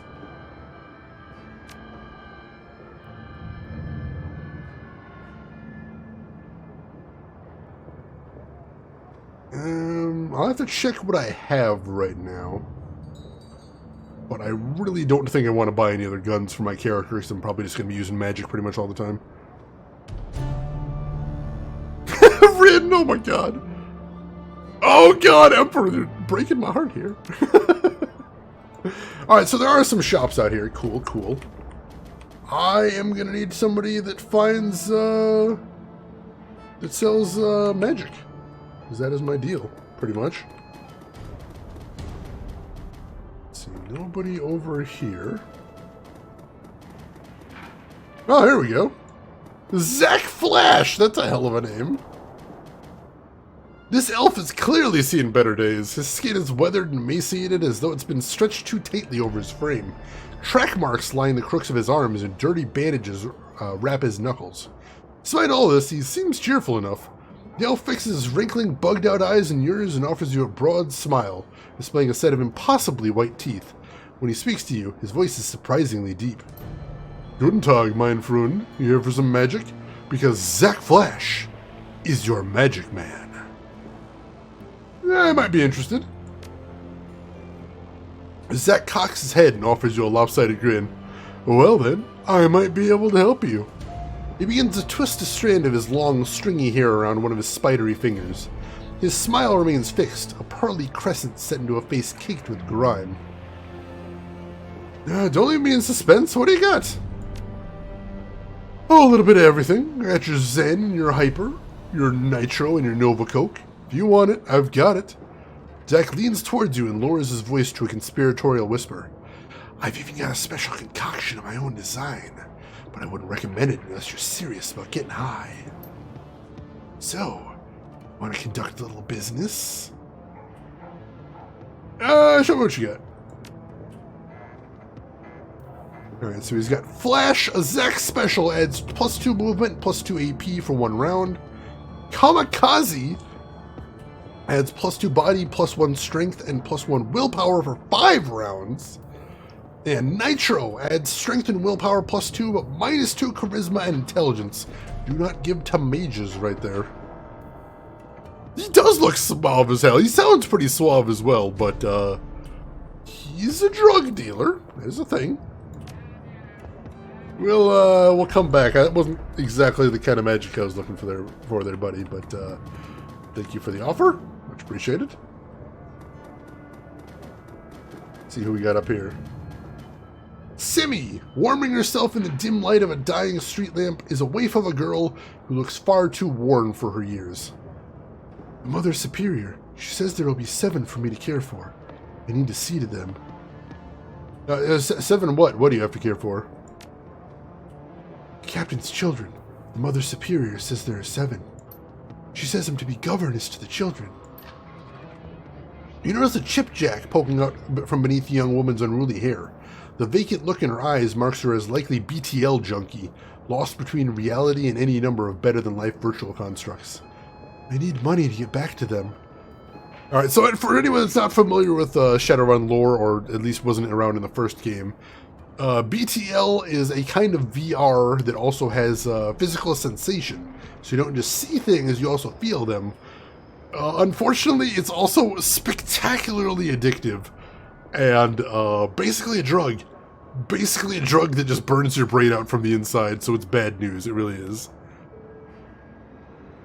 Let's see. Turtark, you miss your scary Samich vampire? Oh man, I bet there's some stories there. Hey, Guybrush, welcome in, Guybrush. How are you doing today? Hope you're having a good weekend. Glad to have you with us. Rin! Nice quote there. Oh god.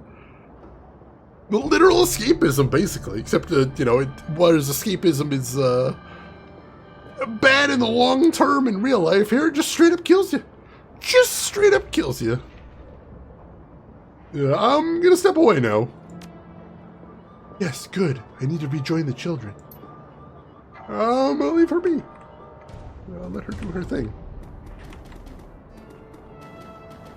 Phone ringing? That phone's ringing. This seems like a bad idea, but... It's an old, obsolete phone booth. It's ringing. A monotone, pitch-adjusted voice begins speaking almost immediately. The Schwachwellen writer's contact for this case is no more. Max Girth is listed as a follow-up contact. This is our only secured line to this case. Please listen to the following instructions carefully if you are a supporter of our cause. What? He knew my name. So, I'm just gonna listen right now. We have phone booths in strategic locations throughout the city. Within each one, you may find a request posted for specific information. If you can obtain a copy of this information, return here and submit it via the port below the receiver. We will verify the authenticity of the information remotely and post an undoctored copy on the Matrix servers ourselves. It is our stated goal for this information to remain free to all. However, you will be compensated for sought-after information returned to this location.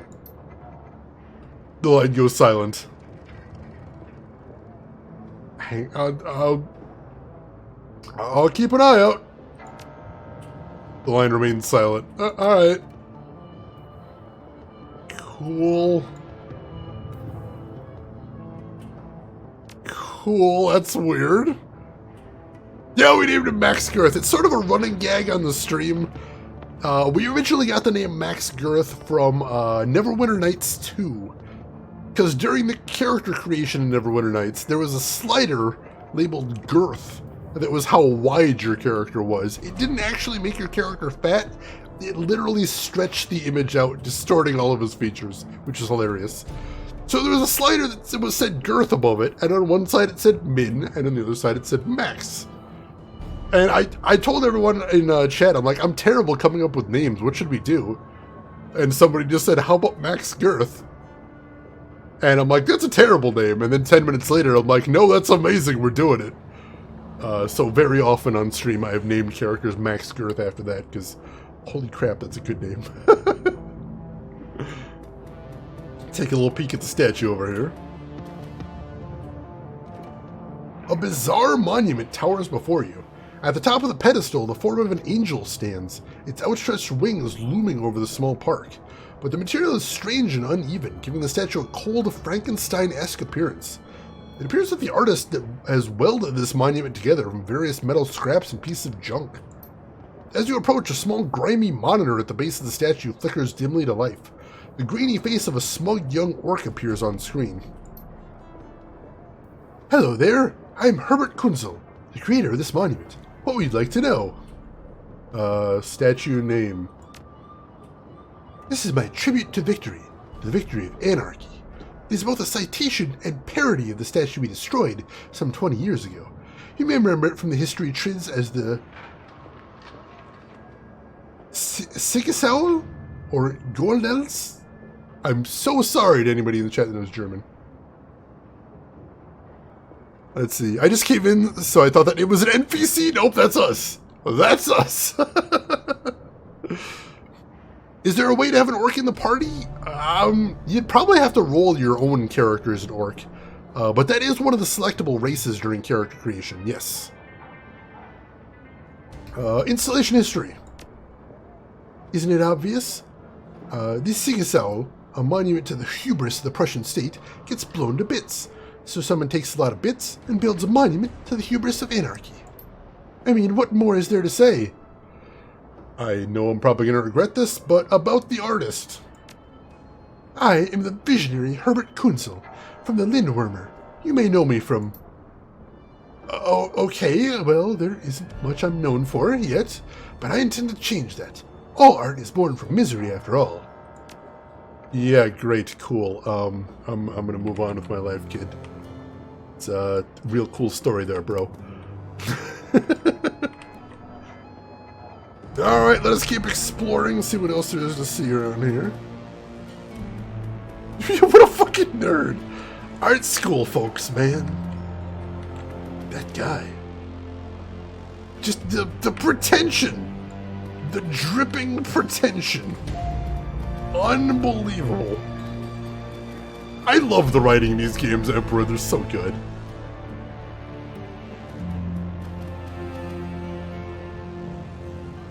Tip the dancer? Yeah, let's toss 5 Nuyen into the bag.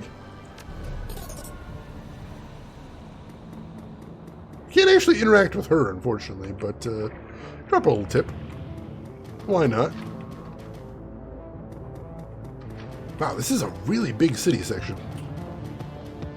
Somebody down here, too. My head feels burning, oh man. A pair of round eyes peer up at you from under the hood of a grime-smeared winter coat. You recognize him as David, one of the Cruce Bazaar's street kids.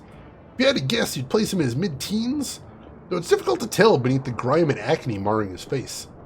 You've seen him following Monica around between runs, chasing her heels like a lost puppy. She always seemed to have a soft spot for the kid. Oh, hi, Max Girth.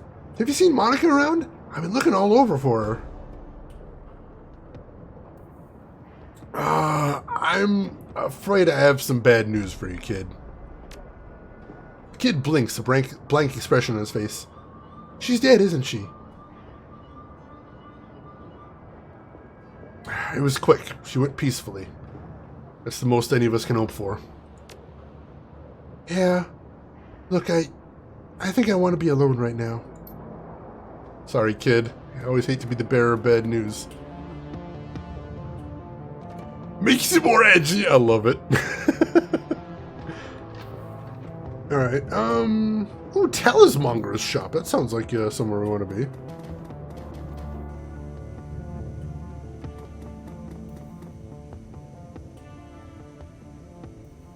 Something about the young elf behind the counter makes your breath catch in your chest.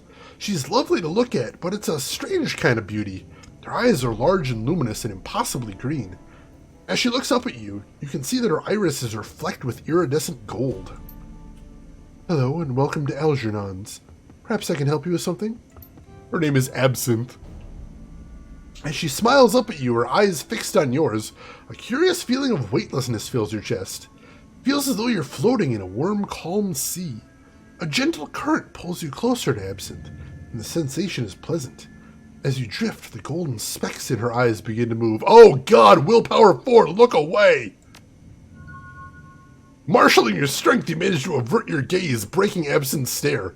All at once, the floating sensation dissipates, and your consciousness snaps back into its normal state. Wait, what was that? What happened? My fault, and my apologies. Sometimes when I daydream, I bring others along for the ride. It was unintentional, yes, but there is no harm done, correct? You'll be fine.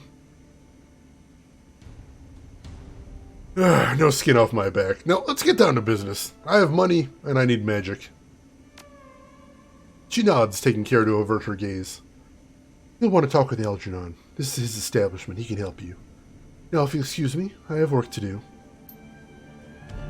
Well, that was weird and spooky. Holy crap.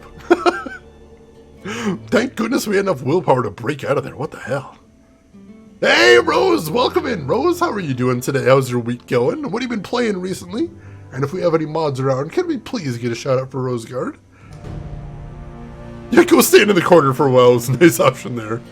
My Decker ass woke up with from a hypno coma on the shop floor. Oh, it's amazing. I love it.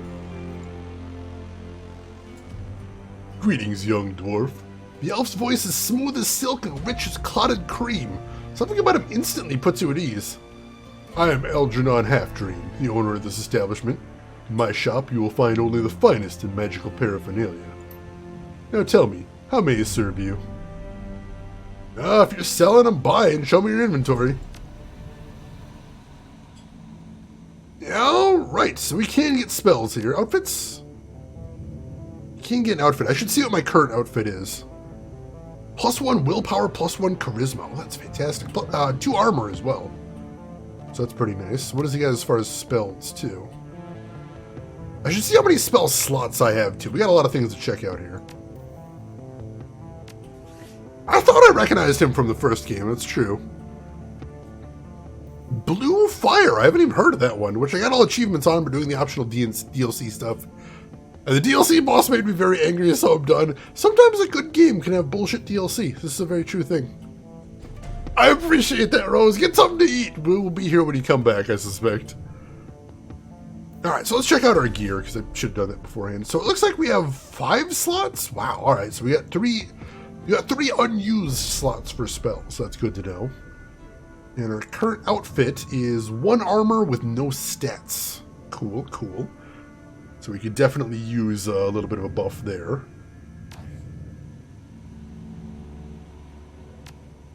Alright, so he's got the outfit, but that's 500 Nuyen, so it's kind of pricey. As far as spells, he's got Lightning Bolt. Bolt of lightning that targets a single enemy and also does -1 AP. I love the sound of that. 3 round cooldown is not spectacular, but that's not too bad. Mind Wipe. Target ignores all enemies last 2 rounds. Stun Bolt, a spell which does -1 AP to the target. So it's like Lightning Bolt, but with 1 round quicker cooldown and no damage. Dispel Magic dispels any target's ongoing magical effect. Cool, but situational. Acid Stream, a stream of acid that also does ongoing -6 HP for 1 round. Strips 1 armor from the target. Distraction decreases the target's 2-hit chance by 12, so that's basically the opposite of aim right there. Interesting. Flamethrower, a line of fire controlled by the caster and directed at one target. We've got aim. We can actually get the aim spell, which we probably do want, actually. Armor 1, target gains +2 armor up to the maximum armor of 10, lasts until combat ends. Shares a cooldown with other armor spells. That's pretty cool. Strip armor decreases the target's armor by 2, shares a cooldown with other strip armor spells. Cool. Okay. Well, for starters, we're gonna want Lightning Bolt, because that's fantastic. And unfortunately, because we tipped the Dancer, that means we can't afford the armors. That blows. But we'll get Lightning Bolt. Actually, let's check on the consumables for us. Those are all summoning fetishes. We don't want those. Weapons? Acid Bolt counts as a weapon? Oh, Acid Bolt replaces my Power Bolt. Interesting, interesting. Alright, so for right now, we're definitely getting Lightning Bolt, because not only being able to have another damage spell, but a damage spell that kills an AP from the target. I like that a lot. So I'll buy that.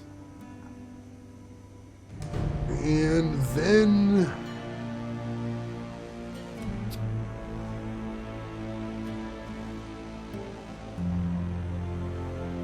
I kind of want armor.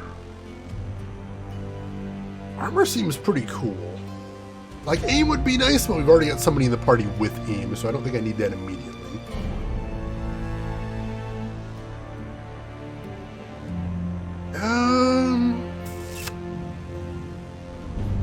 Yeah, let's grab armor. That'll give us some more tactical possibilities right here. Let's see. Dietrich's fetishes replenish every run. Oh, all right, cool. I wasn't 100% sure how stock runs in here. Do you know about Glory's medkits? Do those replenish as well? Because she had 4 last time, which is awesome. I wouldn't be surprised if all of them don't come back. She had 4 medkits and 2 grenades. I remember that very distinctly. Alright, yeah, we'll buy those. We'll equip both of them. Cool.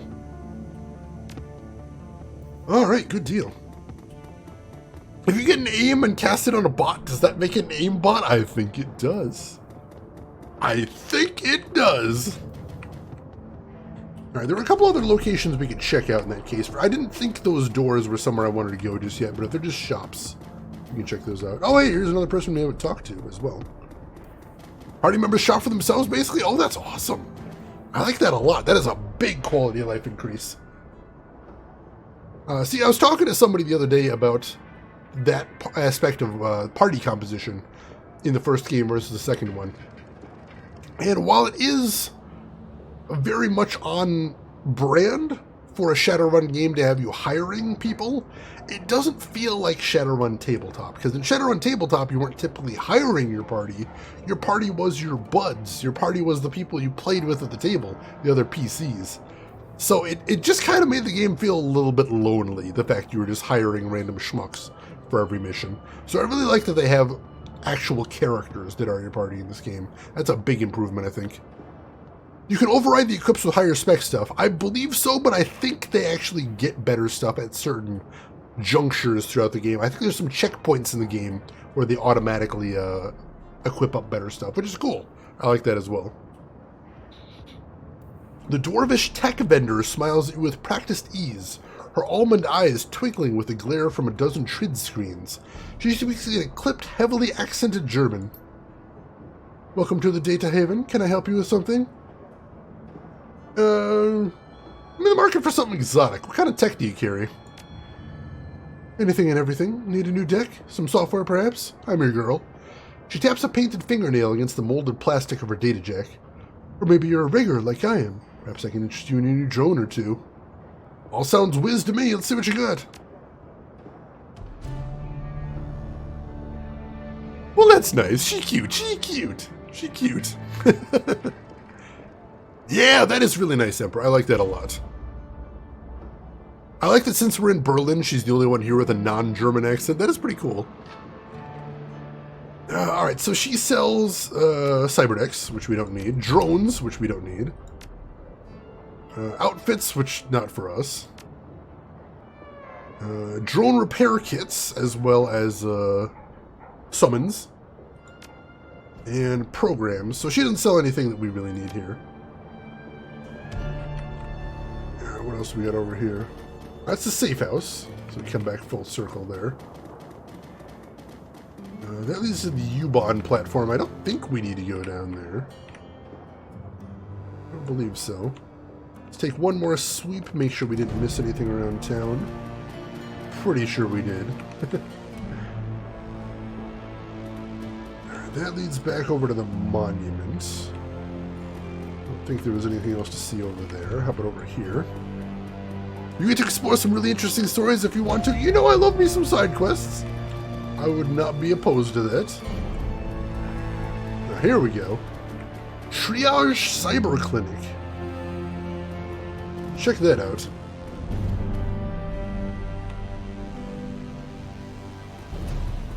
Let's see. Follows! Welcome in. I am doing my absolute best, I think. There's always room for improvement, but I'm working on that too. How are you doing today, Follows? How's your week going?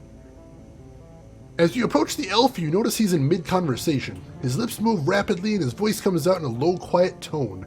The glossy plastic shell of a high-grade comlink glints on his wrist. I'm going to eavesdrop a little bit. Doing your best to look uninterested, you lean in slightly and strain your ears. You find that you can make out the doctor's end of the conversation. No, the price I'm quoting you at is more than fair. Well below market value, in fact. If you can't pay it, that's your problem. Yes, I know the price has gone up. This is a seller's market. Well, then you'll just have to find the money or go without. I'm sorry, but I have to go. I have a patient. He presses the button on his comlink and looks up at you, $1 million smile on his face. Sorry about the wait, my friend. Welcome to the Triage Cyber Clinic. He extends his hand to you. I am Dr. Xavier Ezkibil, and your name is? Max Girth, pleasure. Pleased to meet you, Max Girth. What can I do for you today? Let me see what we got as far as cyberware. It's all too expensive, of course. So here's the thing about cyberware in the game. Both in the game and the tabletop game, you can get cybernetic enhancements that give you all kinds of cool stats to your characters. But if you're a mage, there's a problem with that because cyberware tends to decrease your essence. And essence sort of caps what your magical ability is. It's sort of the Darth Vader thing with the thing about how Darth Vader's cybernetics weaken his connection to the Force. Same thing in here. The more cybernetics you get, the worse of a mage you are. And since we're playing a pure mage, we're probably not going to want that many cybernetics, unfortunately. Time to pay bills? Well, it's nice to get those out of the way, at least, Follows. Ears so pointy they can draw blood. I love that. Rose, nice all in there. Congratulations. He's more machine now than man. Basically, that. So some of these are only, very small essence costs, so it's not a terrible thing, but still, I don't think we're going to want to touch that too much. Good to know it's there, at least. So I think that should be all the vendors. I believe that's everything we could think to buy around here. So I probably saw everything. So we did talk to him. Make sure there's nothing else over here. No, nothing else there. So there is the U-Bahn right there. I don't think we need to go down there this second.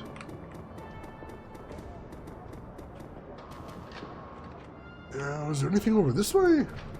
Oh no, that's where the Mage shop was. Alright, we're cool, we're cool. So we need to head to the cafe over here. Hey, Velvet, welcome in. How are you doing today, Velvet? How's your week been going? Hope everything's good with you. Alright, let's go ahead and make another save here before we head into the next area. And also, I am going to blow my nose again real quick. I'm sorry, allergies are kind of kicking my ass today. I will be right back, folks.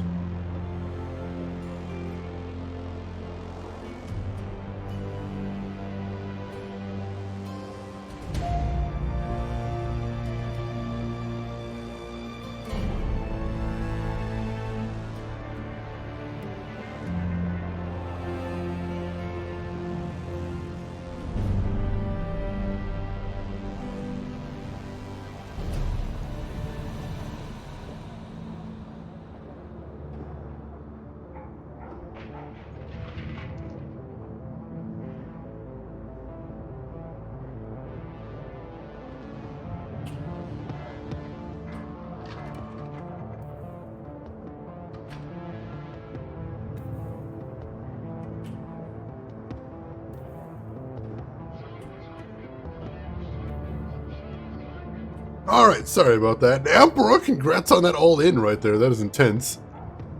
And Yamagumo, I don't think it's a cheap excuse at all. I think it really fits the theme of Shadowrun and the fact that the arcane and the natural are completely opposed to technology. So if nothing else, it fits the theme as well. I think it's good. Let's see, finally slept a lot and is not all that bad. Won a Silent Hill collection with 2, 3, and 4 for the PS2. For the Swedish equivalent of eBay for a really good price. Holy shit! Congratulations, Velvet. That is incredible. I only actually have copies of 1 and 2 myself. I'm hoping to get 3 and 4 for myself one day, but obviously they're a little bit pricey these days, so congratulations. That is insane. Hopefully they're in good condition, too. Because as nice as they are to play, those are nice display pieces as well. Very much so.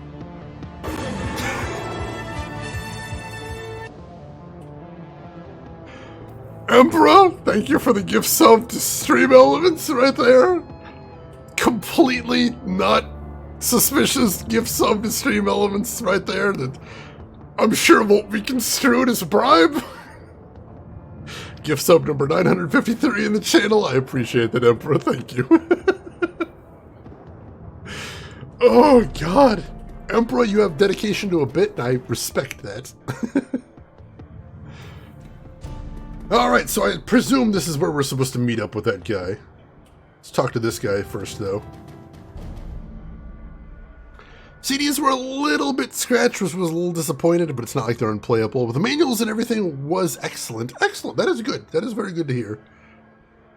I will say one thing that I'm really happy that I have that is difficult to get these days is I actually have a old disc resurfacer from back, I think the PS1 era was about when I got it.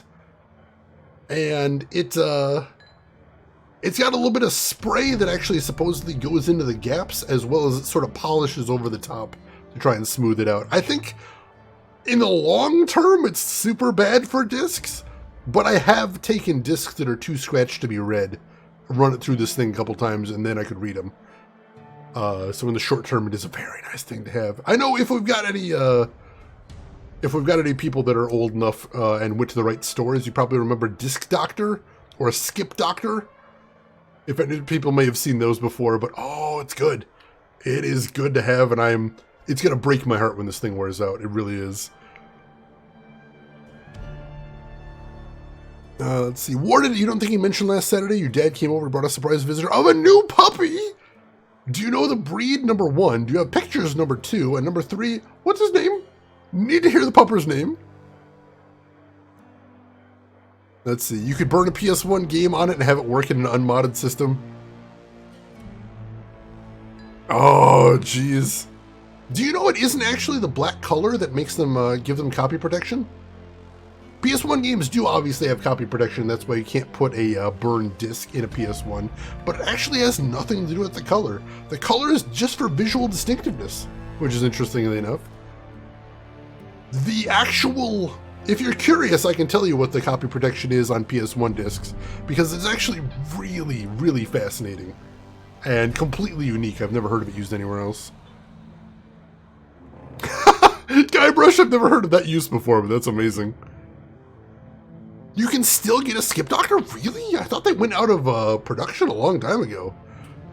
Dude, if Skip Doctors are still on Amazon, get Skip Doctors. Like I said, they're probably in the long term a destructive thing, but in the short term, if you need to get a disc that's stretched working again, it'll do it. That's the DB story. You do want to hear the story. All right, so here's the thing. So you know how discs are both read and written to, which is they spin the disc, and then there's a laser that just points straight up at it and either reads or writes to it, right? Well, here's the thing. Obviously, none of these machines are perfect. Especially in an industrial setting, when you have a machine spinning that, from all the mechanics, there's going to be a little bit of wiggle. The machine's going to have a little bit of vibration, and that's going to cause the laser to wiggle a little bit. So, what Sony did was they got the mechanics of the machines they use to print PS1 discs down to such a science that the first thing the PS1 does when it reads the first track of a PS1 disc is it looks to verify that the variance in the writing on the disc matches what they'd expect from one of the wiggle that would be introduced from an official PS1 industrial burning machine. So it has nothing to do with the data. There's not like a numerical sequence on the disc that you just need to know those numbers and pop that in there. It's looking for the way it's written on the disc itself. This is fucking bonkers, and I've never heard of anyone using a copy protection system like that before. Just the logistics of it make it seem completely unreasonable, but that's how it be. That's how it do. The black coloring on the disc is literally just for visual distinctiveness. They're like, I think they might have been a little bit worried about people trying to play PS1 discs and CD players. So they're like, hey, let's do something to make our discs look different from other discs out there on the market. So everyone can look at this disc straight up in their hand and go, oh, this is a PS1 disc. That's all the black is. It means nothing. Yeah, that is an OG's moment for sure, seriously. It's so weird. What a story. I love that. Absolutely out there. Alright, let's see what we got here. Yeah, basically DB Stored. It's similar to the rifling in ballistics. So weird. Alright, so we got this guy here named Jan Goldschmidt. Hello, my friend. The voice that comes from the man in the chair is as enormous as the owner. A deep, booming roar, dripping with unrestrained mirth. Fine day for a soy cafes. It certainly is a beaut. From the back of the store, the voice of the shopkeep cuts you off. Don't mind the fool in the chair. He roars like a traumatized walrus, stewing all day in his own sweat. The man behind the bar glares at Goldschmidt, his upper lip curled in disgust. I tolerate him only because he takes his soy calf by the bucket. Goldschmidt responds with a raucous belly laugh. Apparently he finds the shopkeeper's insults to be hilarious. Ah, all tug, mein friend. You're as quick-witted and sharp-tongued as ever. I bow to you. If you wouldn't mind... Once again, the shopkeeper cuts in. To bow to me, you'd first have to vacate your chair. Shopkeeper claps his hands together, clasping them in front of his chest. I shall summon a team of determined young men and an ox to assist with the task. With luck, you'll be on your feet by nightfall. Goldschmidt smiles up at you, his small eyes glittering. Enough of this senseless bickering. You have approached me for a reason, yes? Tell me, what can Jan Goldsmith do for you? Let's see. Why do you put up with those insults? Don't you have any pride? I put up with them because they amuse me. The fact that they amuse me infuriates my dear friend Altug, who in turn hurls more insults. Goldschmidt raises his soy calf in salute. And thus, the cycle continues. It is 2 years now that I've been your customer, yes, Altug? 2 years of soy calf and strained patience, yes. And I remain happy, and Altug makes money. An ideal business relationship. That all sounds perfectly healthy. Take care, Jan. Goldschmidt gives you a deep nod, his jowls quivering. Until next time, my friend. He is kind of Max Girth right there. Very similar. God, Monster Rancher was so cool, Tarek. I had a copy of the Men in Black soundtrack that made an exquisite monster. I always busted that one out. Hey, Geek Boy! Welcome in, Geek Boy! Been a lurky turkey? Well, I hope you've been enjoying your lurk. Glad to have you with us. Hope you've been having a good week as well. Glad to have you here. Let's see. Gamagumo, you're getting some sleep. Well, thank you so much for stopping by, Gamagumo. We will see you around. You take care of yourself. Takes all kinds. He is a heck of a character right there. The special today is on a caramel soy calf. Gotcha. You see soy again. There's been massive food shortages around the planet in the Shadowrun universe. That's why you see soy come up so much, because so many things like meat and coffee are extremely hard to get if they haven't outright gone extinct. Bad times. The man behind the counter looks right past you and the dog following close behind. Dante, I'll fetch his water dish. Perhaps coffee for our friend here? Paul Amsel sends his regards. When he hears Amsel's name, the Turk's voice lowers and his accent becomes less exaggerated. His eyes take on a knowing look. Ah, very good. Please express to Herr Amsel my appreciation of his patronage. If he needs any more catering jobs seen to in the future, I'm always happy to provide.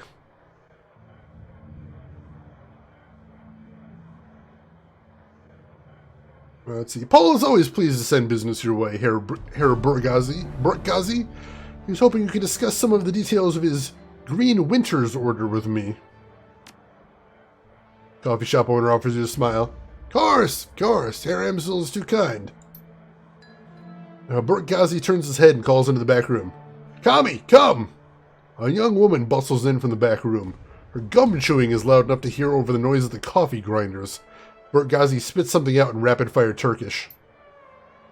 As you wish, uncle. I will see to it right away. Kami offers you a shy grin, snaps her gum, and hurries back into the room she came from. My girl Kami is arranging to make contact with the chef as we speak. This will likely take some time. My chef is a busy man. Oh, wait. I wonder if you'd be so kind as to run a small errand for me. Trifle, really. I hate to trouble you. I'm embarrassed to even ask, but I would be most appreciative of your help. Now, what is this trifle? Altoig's voice lowers to nearly a whisper. The errand is simple, hardly worthy of you. I have installed a number of data taps to Berlin's fiber optic network, as part of my civic duty, you understand. These taps provide free matrix access for all who live in the Cruise Bazaar. In order to maintain their, their anonymity, each tap's buffer protocol must be reset every few days. I simply wish for you to visit each data tap and reset it. Simple enough. Yes, it is a simple job. Time-consuming and a bit tedious, perhaps, but simple. Just reset the taps and come back when you're finished. There should be 3 of them scattered around the neighborhood. First one's just outside. Look for a metal box with yellow arrows painted on it. By the time you return, I should have the information Harry Amsel requested. Alright, well, not quite what I was looking to do, and I'm hoping we get paid for this, but, yeah, we can do that, I suppose. Yeah, soy is cheap also, that's another thing. Most definitely. I mean, I suppose in the future they might have futuristic chemicals that affect the taste as well. But yeah, I do like my coffee very particular. Civic duty, that actually is a cool thing of them to do. The data taps protocol buffer is now reset. Alright, that's number 1. Go see if we can go find those other ones. I have a feeling there's going to be a catch here. I do not know what that catch is going to be. But we'll keep an eye out here. We'll see what's going to happen. How do you like your coffee then, Shane? Ooh, I like a very light roast with some French vanilla creamer and 1 sugar. Although I'll admit I don't have a ton of experience with coffee, I really need to try some more types. Expand my horizons, but right now that's what I take. I usually have a glass every night at work, because I am not getting any younger, and 12-hour overnights do take a toll, it turns out. Alright, that one's been reset as well. It's 2 down, 1 to go. Where will that last one be? I'm guessing on the west. Nope, it's right over here. I thought it was going to be over in the west, but nope, it's up here in the north. Hey, Blackrock, good morning to you. How are you doing today, Blackrock? Hope you're having a good week. As you were resetting the data tap, you notice that someone has duct taped a small homemade receiver to the system. An earplug dangles from the receiver. Plug that in and see what happens. Sound of heavy machinery makes it difficult to hear the words that are being spoken. After a moment, you find you can make out 2 distinct voices. A nasal woman who sounds like a heavy smoker, and a man who speaks in a high-pitched, breathy tone. Just heard Monica. Need to verify. Good for us. What is this? Sound like a conveyor belt starts to add to the noise of machinery. You can't make out anything else until it comes to a stop a minute later. Think our next step? Wait, isn't ready to make a move yet. To be patient. See who steps up. Could be someone more. Or conveyor belts start up. All you can hear is the sound of the machinery. Some sort of motorized vehicle starts up, drowning out everything else. A bell rings loudly again and again. It sounds like a telephone. You hear the sound of a door slamming shut and the noise of machinery is suddenly muffled. There's a rattle of plastic and the ringing stops. The nasal woman's voice can be heard again in a sing-song tone. Guten Tag, how may I help you? Her tone changes and becomes more businesslike. I heard. Yes, he knows. I told him it wasn't time to make a move yet. What do you think I am, an idiot? The council needs to meet again. I know, getting everyone in the same room is challenging. Getting them to agree on a course of action is going to be even more challenging. From my perspective, the Cruise Bazaar was only stable because of her. She really is out of the way. Well, we'll see, won't we?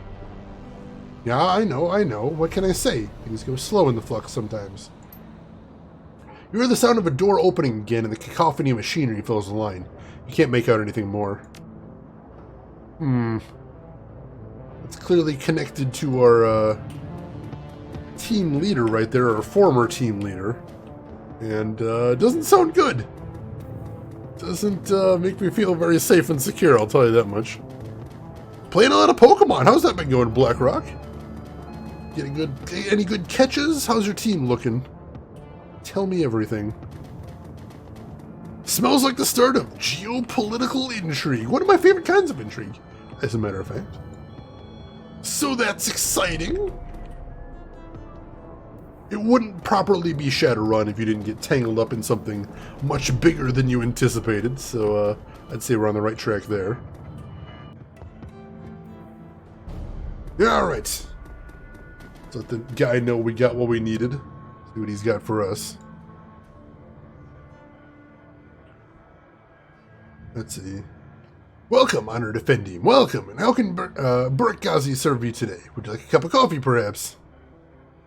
I've finished with your little trifle. Ah, very good. I assume you had no difficulties?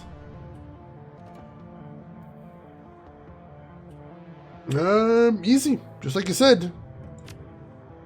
I'm delighted, oh excellent one. That out of the way, let's return to our pressing business.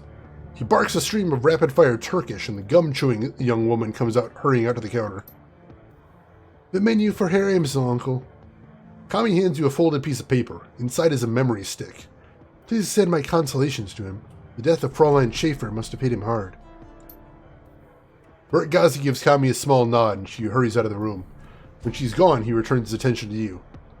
Please express my condolences as well. I only just heard the news. Monica was an important part of this community.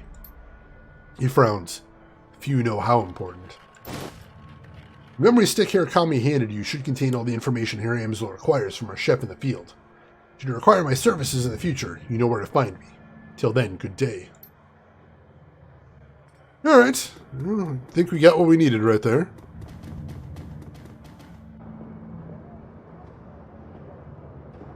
Let's see.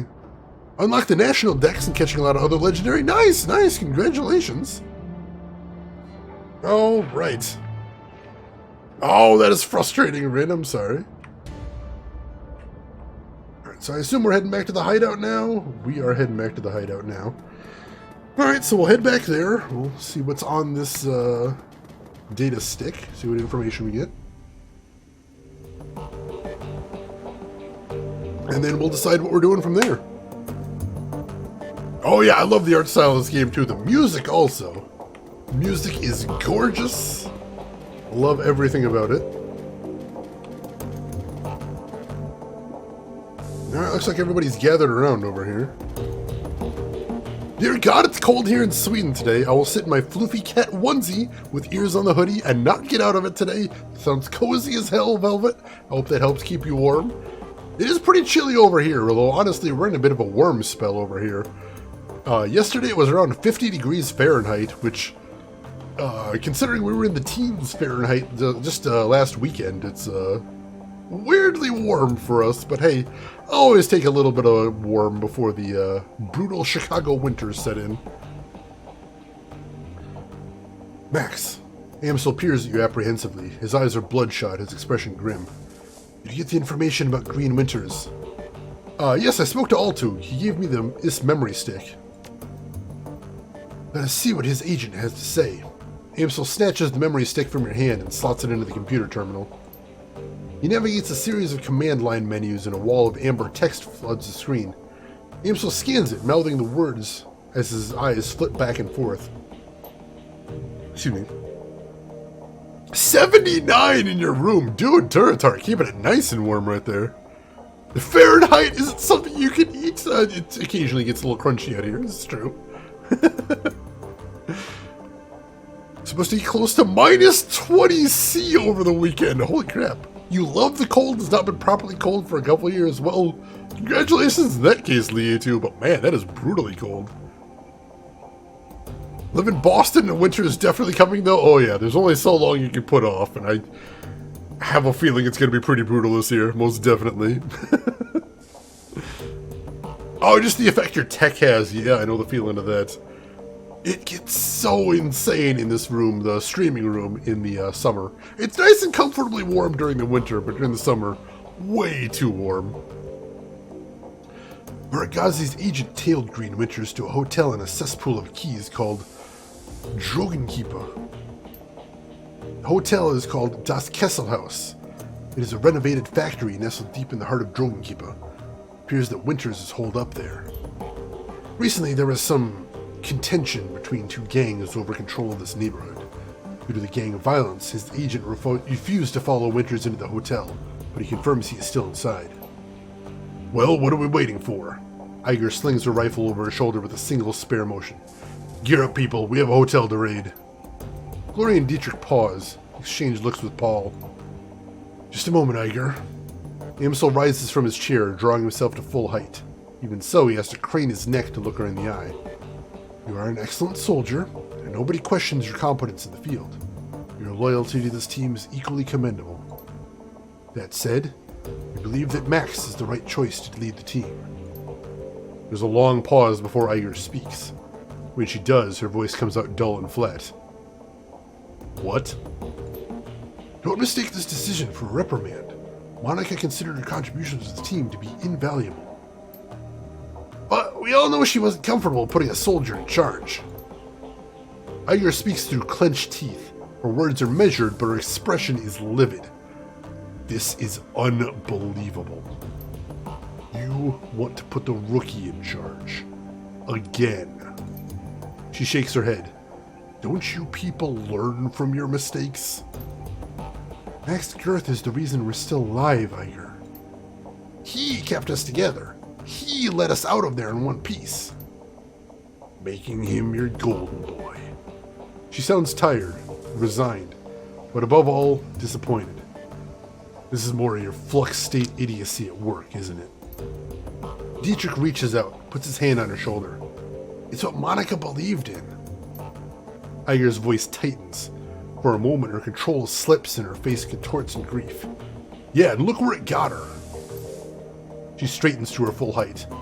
Let me give you a piece of advice. In the field, only two things matter. The mission and survival. Everything else is a distraction. Your ridiculous politics have no place on a Shadowrun. Dietrich manages a smile. What can I say? We're German. We have a history of strong political views. Iger sighs. The tone of resignation returns to her voice. Screw it. Let's put an end to this. I got the skill and experience to lead this team. Max Girth, on the other hand, was appointed by Monica as a joke. If you'd rather he take the lead, I'll abide by that. But I want to hear each of you say it. Let's see. I have no quarrel with you, Iger. I'll do as the group wishes. You stay out of this. She stabs an armored finger into your chest. Hard. The moment she raises her hand to you, Dante's ears lay back and lets out a low growl. Reflexively, she takes a half step back. I think we've heard what Dante has to say. As for my part, Max Girth saved our lives back there. You may not believe it, but he did. The way I see it, that means I follow his lead a while longer. Gloria's voice is uncharacteristically gentle. I trust in Monica's judgment. Therefore, I trust in Max Girth's judgment. This discussion is finished, Iger. Imsel speaks softly, but his tone is firm. Max Girth will take Monica's place as the leader of this team.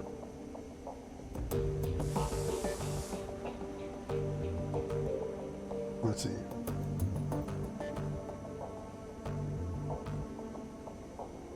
Monica's death deserves vengeance. I intend to see it done. He nods. There's a dangerous glimmer in his eyes. Understatement of the year, Max Girth. Somebody's gonna pay hard. Glory nods in agreement. Iger looks from Dietrich to Glory to Amsel, finally down at Dante. Then she sighs. Alright, fine. She shakes her head in exasperation. Her voice is heavy with defeat. Looks like the rookie's in charge. Again. Let's see, we can talk about this more later, Iger. For now, we have more important things to deal with. Iger's expression remains stony, but she gives you a small nod. Yeah, okay. I have transferred the information they received from Altug to the computer terminal in the next room. It used to be Monica's personal workstation, Max. Now it's yours. Monica kept a variety of notes and dossiers on the machine. I would suggest reviewing her notes when you have the time. Amsel turns his attention away from you and back to his computer screen. Good hunting. I will eagerly await your return. I wouldn't suggest driving the Drogenkippe. The roads aren't safe. Taking the U-Bahn would be faster anyway. Thanks for the tip. U-Bahn it is. Iger nods, then returns to check her equipment. The rest of the group disperses in turn. You now command a team of Shadowrunners. When traveling to new mission locations, you'll be able to choose which members of your team to bring and modify their loadout for the run. When members of your team become permanently incapacitated on a mission, they'll be automatically extracted for emergency medical care. They will be patched up and ready for action by the next time you return to the safe house. Avoid this loss of firepower by always carrying some Bumona trauma kits into the field. These can be purchased at the Street Doc's office in the Cruise Bazaar. Alright, we're running the team now. Hey Beanie, welcome in. How are you doing today, Beanie? Hope everything is going good with you. Let's see, let me catch up on chat a little bit.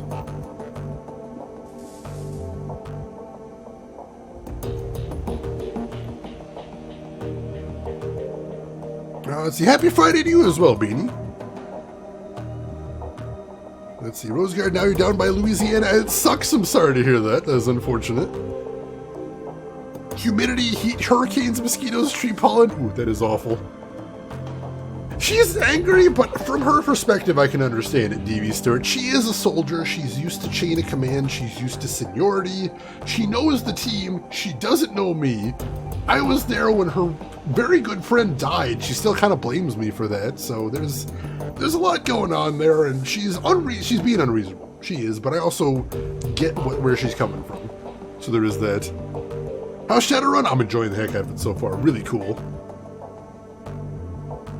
Let's see. Turretark, so I have to decide pretty early if I want to risk going to test the Tandy to buy it. I'm still anxious as to why I should. What's going through your mind, Turretark? Run us through your logic. Let me hear it. Max, you should probably be getting ready for your trip to Das Kesselhaus. Time is short. Alright, sorry to bother you. Let's have a chat with everybody while we're here.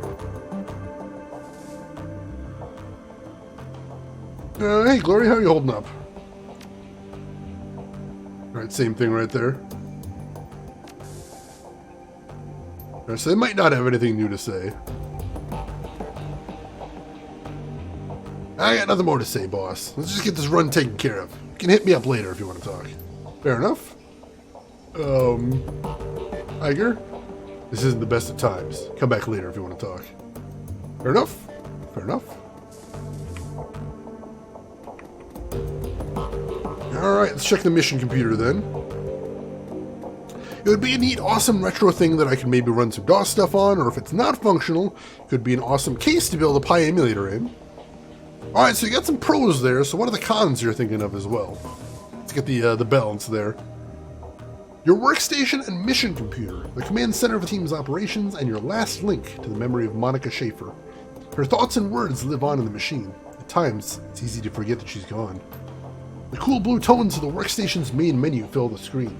A blinking message in the upper right corner notifies you that you have 0 unread messages. Let's check the old messages.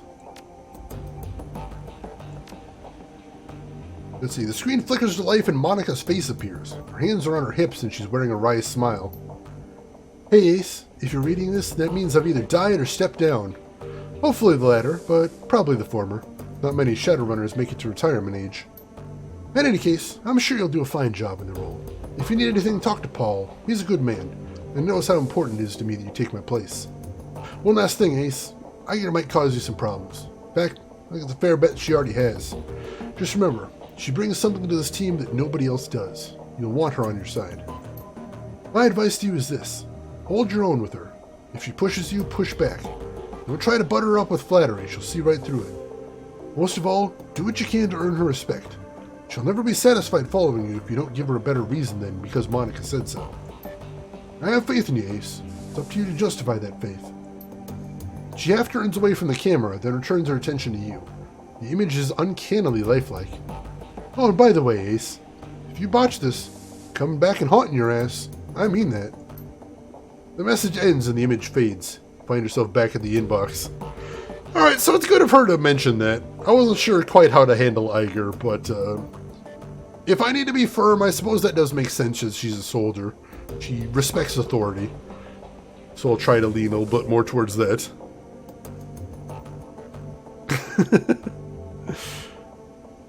Yeah, the foresight. I suppose when you're a Shadowrunner, you have to anticipate that you're going to bite it on one of these runs eventually. Ah, gotcha. That is true. That $29.99 is a heavy amount. Ooh, that is a lot then. Well, Tarek, I'm going to say the same thing I always say, which is if it's something that isn't anything you need, if it's something that doesn't actually do anything useful, if it's just something that would be cool and collectible, you just sort of got to decide whether you have that money that you can completely burn. Like, assume that you're going to buy it and then nothing will work. You'll never be able to make it useful. Assuming that's a possibility, would you be in the mindset to say, yeah, I'm okay having spent that money? If so, yeah, sure, go for it. If you're like, I don't know about that, then I'd say hold off. Personally, that's my opinion anyway. Use an Iger counter? Oh god, Rose. And Chris Technician, thank you for the posture check. I appreciate that. I do need one of those. I do need definitely one of those. Ugh. It has been an interesting stream so far, it really has. Job hunting through the winter break, so income maybe not a big thing right now. That's another thing to think about right there. So yeah, obviously not a decision I can make for you, but hopefully it's something to think about. Alright, open the jobs directory. View all pending and active jobs. Nothing there, it sounds like. Review notes on completed jobs. Nothing there. Access to Shadowland BBS. Let's see. Post pay. Oh yeah, we've got pay data. Attached data escrow account data will automatically be sold to the highest bidder. Both parties will remain anonymous throughout the transaction. Alright, so this is the Antiquities delivery schedule we stole from the Matrix in last job. Alright, posting will remain active for 2 days, so we're not going to get paid right now, I don't think. That's unfortunate. Thread Killer in Seattle? I think that's a reference to the previous game right there.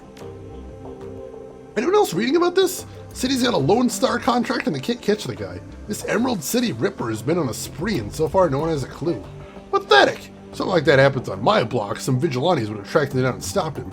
Shows how good state payroll cops are. Yeah, it's definitely last game. Who's this a he? They don't have to be, they don't have any leads. Ha! I'll be in Seattle next week. FWD any information you have about this Ripper, and I'll see about taking him out for a date with my Walther MA 2100. I'm sure Lone Star will have a fat reward waiting forever blast this goon. Who is Blutz? I think that's the name. I'm still recovering the logs. This hot dogger just trashed my land trade hosting server. Sounds like some kid pissed all over his cartoons getting cancelled? I left a bunch of garbage files all over my disks and I'll be cleaning them up all day. They should make you pass a dumbass test before you're allowed to deck in this town. Step up your security. Write some white IC programs if you can. At least make sure the kid's hair stands on end for a few hours next time he tries it. Just make sure that your IC is quick. Heavy-hitting IC is no good if it can't catch up with an intruder. In fact, I take advantage of on a regular basis. Always running, ACW? Like clockwork. You two are finished? I did have IC on the thing.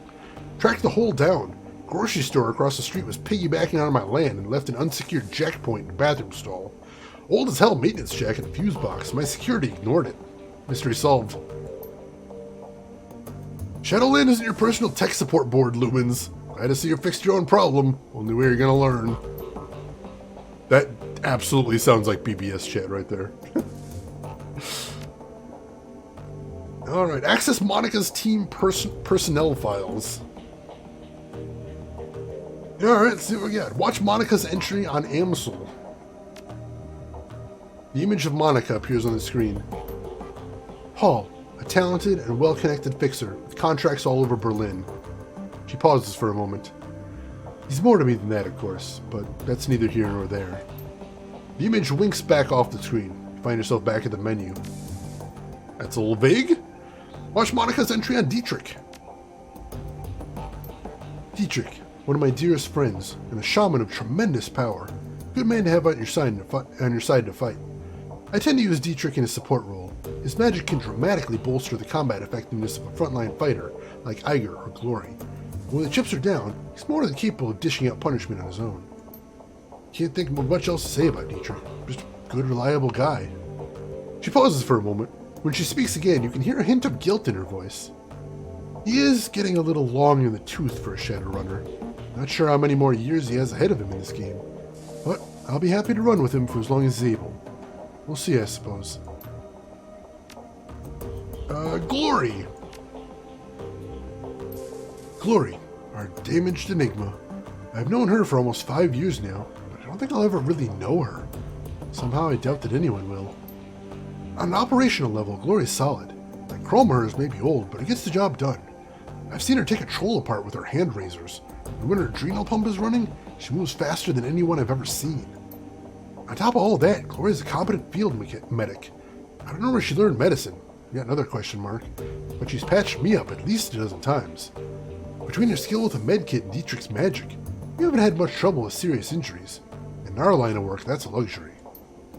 Monica pauses for a moment, then shrugs. And that's really all I know about Glory. She keeps to herself, barely talks, spends most of her off time staring at nothing. I've seen this kind of behavior before, of course. Something bad happened in her past. Deep down, I think she's still running from it. And I'm sure that her cyberware ties into it somehow. I don't know. Maybe someday she'll open up to me. I like to think that she will. We'll see, I suppose.